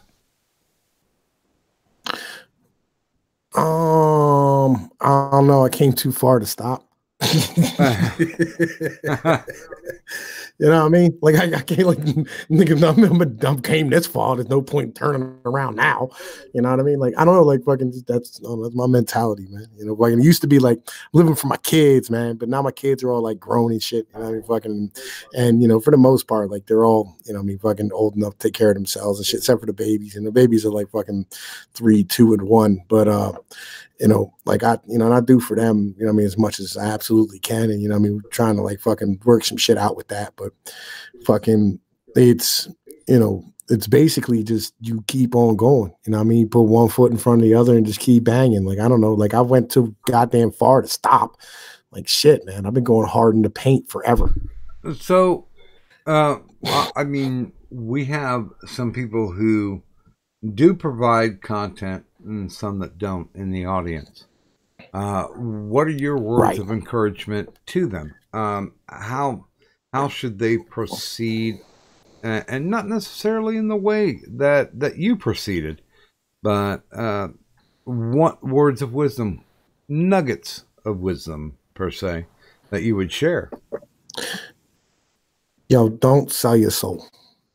That's important, man. Don't like stand here and do shit just for the money or for the views. You know what I mean? Like if you can catch something that, you know what I mean, is cool and it's interesting to you, yeah, do what you can do. But, you know what I mean, don't do shit just to be a whore. You know what I mean? Like I sometimes like I do a lot of clickbaity shit, but like on the same point, like it's always me underneath of the mask. You know what I mean? It's always me like behind everything. And it's something that I wanted to do if I'm doing it, you know, and I fucking put effort into it, you know, like do your best, you know, like fucking put what you have into it, you know, and that's fucking important. Like be your best self. Like be the individual you're supposed to be. Be the individual who like your grandparents would wanted you to be, you know, like think about everybody who came before you to give the opportunity to be where you are today and go hard in the paint. And I mean, all for them. You know what I mean? But have that respect for them and, you know what I mean, pass your wisdom and knowledge down that you have onto the next generation as best you can. You know what I mean? And that's what this is really about. And let's all make each other better and smarter. You know, let's try our best not to put out garbage that nobody else really fucking believes in. Or that, like, that's not true. You know what I mean? Yeah, I think if there is not a beacon, then of course the ships cannot get into port accurately. And wherever people are able to find that, then that's what greatly enhances them. And I would suggest to definitely, if you have not taken the time to stop over, the link is in the descriptor, to like, sub, ring the bell. It only takes about 20 seconds. But Pnoid's Twitter is down in there, as well as his YouTube channel. And I would certainly suggest that people stop by and see what's going on with it. I do want to go to the wrap here because you've been great with your time, and we're getting close to the 3-hour mark. So I would like to make sure that we get out and not only appreciate your time. Is there anything else that you would like to share, either personally or professionally, with the audience? Nah, man. Like, yo, I'm pretty good at this point. You know what I mean? I think this is like one of the better things that I've ever done on YouTube. You know what I mean? Like I got into a thing. Like, yo, and I like when I get into a thing. Well, and Getting that groove, man. Love getting in that fucking groove. That shit is fucking awesome. And yeah, I'm very happy that we get kind of past the accent, because there are a few people out there who will listen for a couple of seconds and be like, oh man, this guy's ghetto. And it's like, you know what? He may have the language of ghetto, but there is inspirational talk if you are willing to listen. Yeah. I mean, like, and you'll remember wisdom comes from anywhere. I mean, it doesn't matter, like, I mean, from the mouth of babes, volumes will speak. You know what I'm saying? So fucking never turn nobody away. Like, that's important. Like, you'd be amazed how many times I've sat and listened to drunken ramblings of fucking old men, who fucking stand here and pass down so much wisdom to me, or when you sit there and you look at a kid and the kid tells you some shit, that you go, holy fuck, man. Yeah, you're right. Like, motherfuckers can really inspire you when it comes down to it. So don't ever stand here and judge a book by its cover. It's important that you listen to the message of an individual. But then if he's an asshole, tell him he's a fucking asshole. Once you listen to the message. But, listen to the message first before you determine that. And I could not agree more. I think the things that you say, whether or not covered in an air of a dialect, I think they make sense. I think they're logical. I think they're thought out. And that's one of the big reasons why I was looking forward to having you on. Just because it's... there are too many people out there who are dismissive. And I believe the things that you say and the way that you say them are, let's say, evolutionary. Because they help to generate the thought that this type of speak can be refined. I don't know if that makes any sense, but I believe that what you say is practical and has some common sense into it. So it doesn't make a difference how you say it. It is all about the content and the intent rather than the actual showcase of it. So I do want to make sure that, and once again, this follows with the old flex your pec. You have to have passion in what you do. You have to make the effort to do it. And of course, you have to be committed to see it through to the end. And I would, I'll go ahead and do the wrap up here. Because of course we're getting close to the 3-hour mark, and I appreciate the time that Tom has spent with us.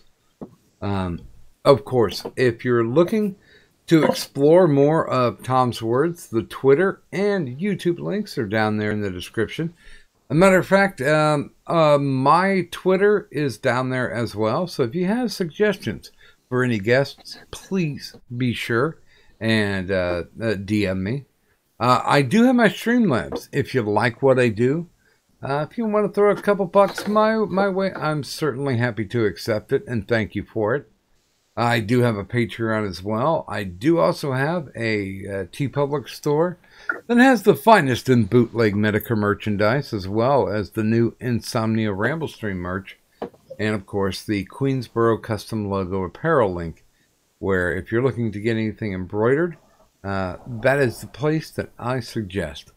And of course, there's always the prescription for additional entertainment below. These are streams that I enjoy, that I patronize, that I love. And give them a little bit of time and see if you don't fall in love with them too. Your money is guaranteed because, well, it's free. So you don't have to deal with that. And I would like to, once again, thank Tom Pnoid for showing up. And, of course, next week, we're going to be talking with horror host Joe Flynn, who has spent over 40 years in the genre. And we'll sit down and have a nice talk with him. After that, we'll be speaking with Ryan Roxy, who is the lead guitarist for the Alice Cooper Band. And, of course, finishing out the month, we'll be talking with Cecil from Good Bad Flicks. So please feel free and join us. Is there anything else that you would like to say before we run off airtime? Ti amo tanto e non so stare a stanza di te. Hey. Salute. And I don't understand Ching Chong. So.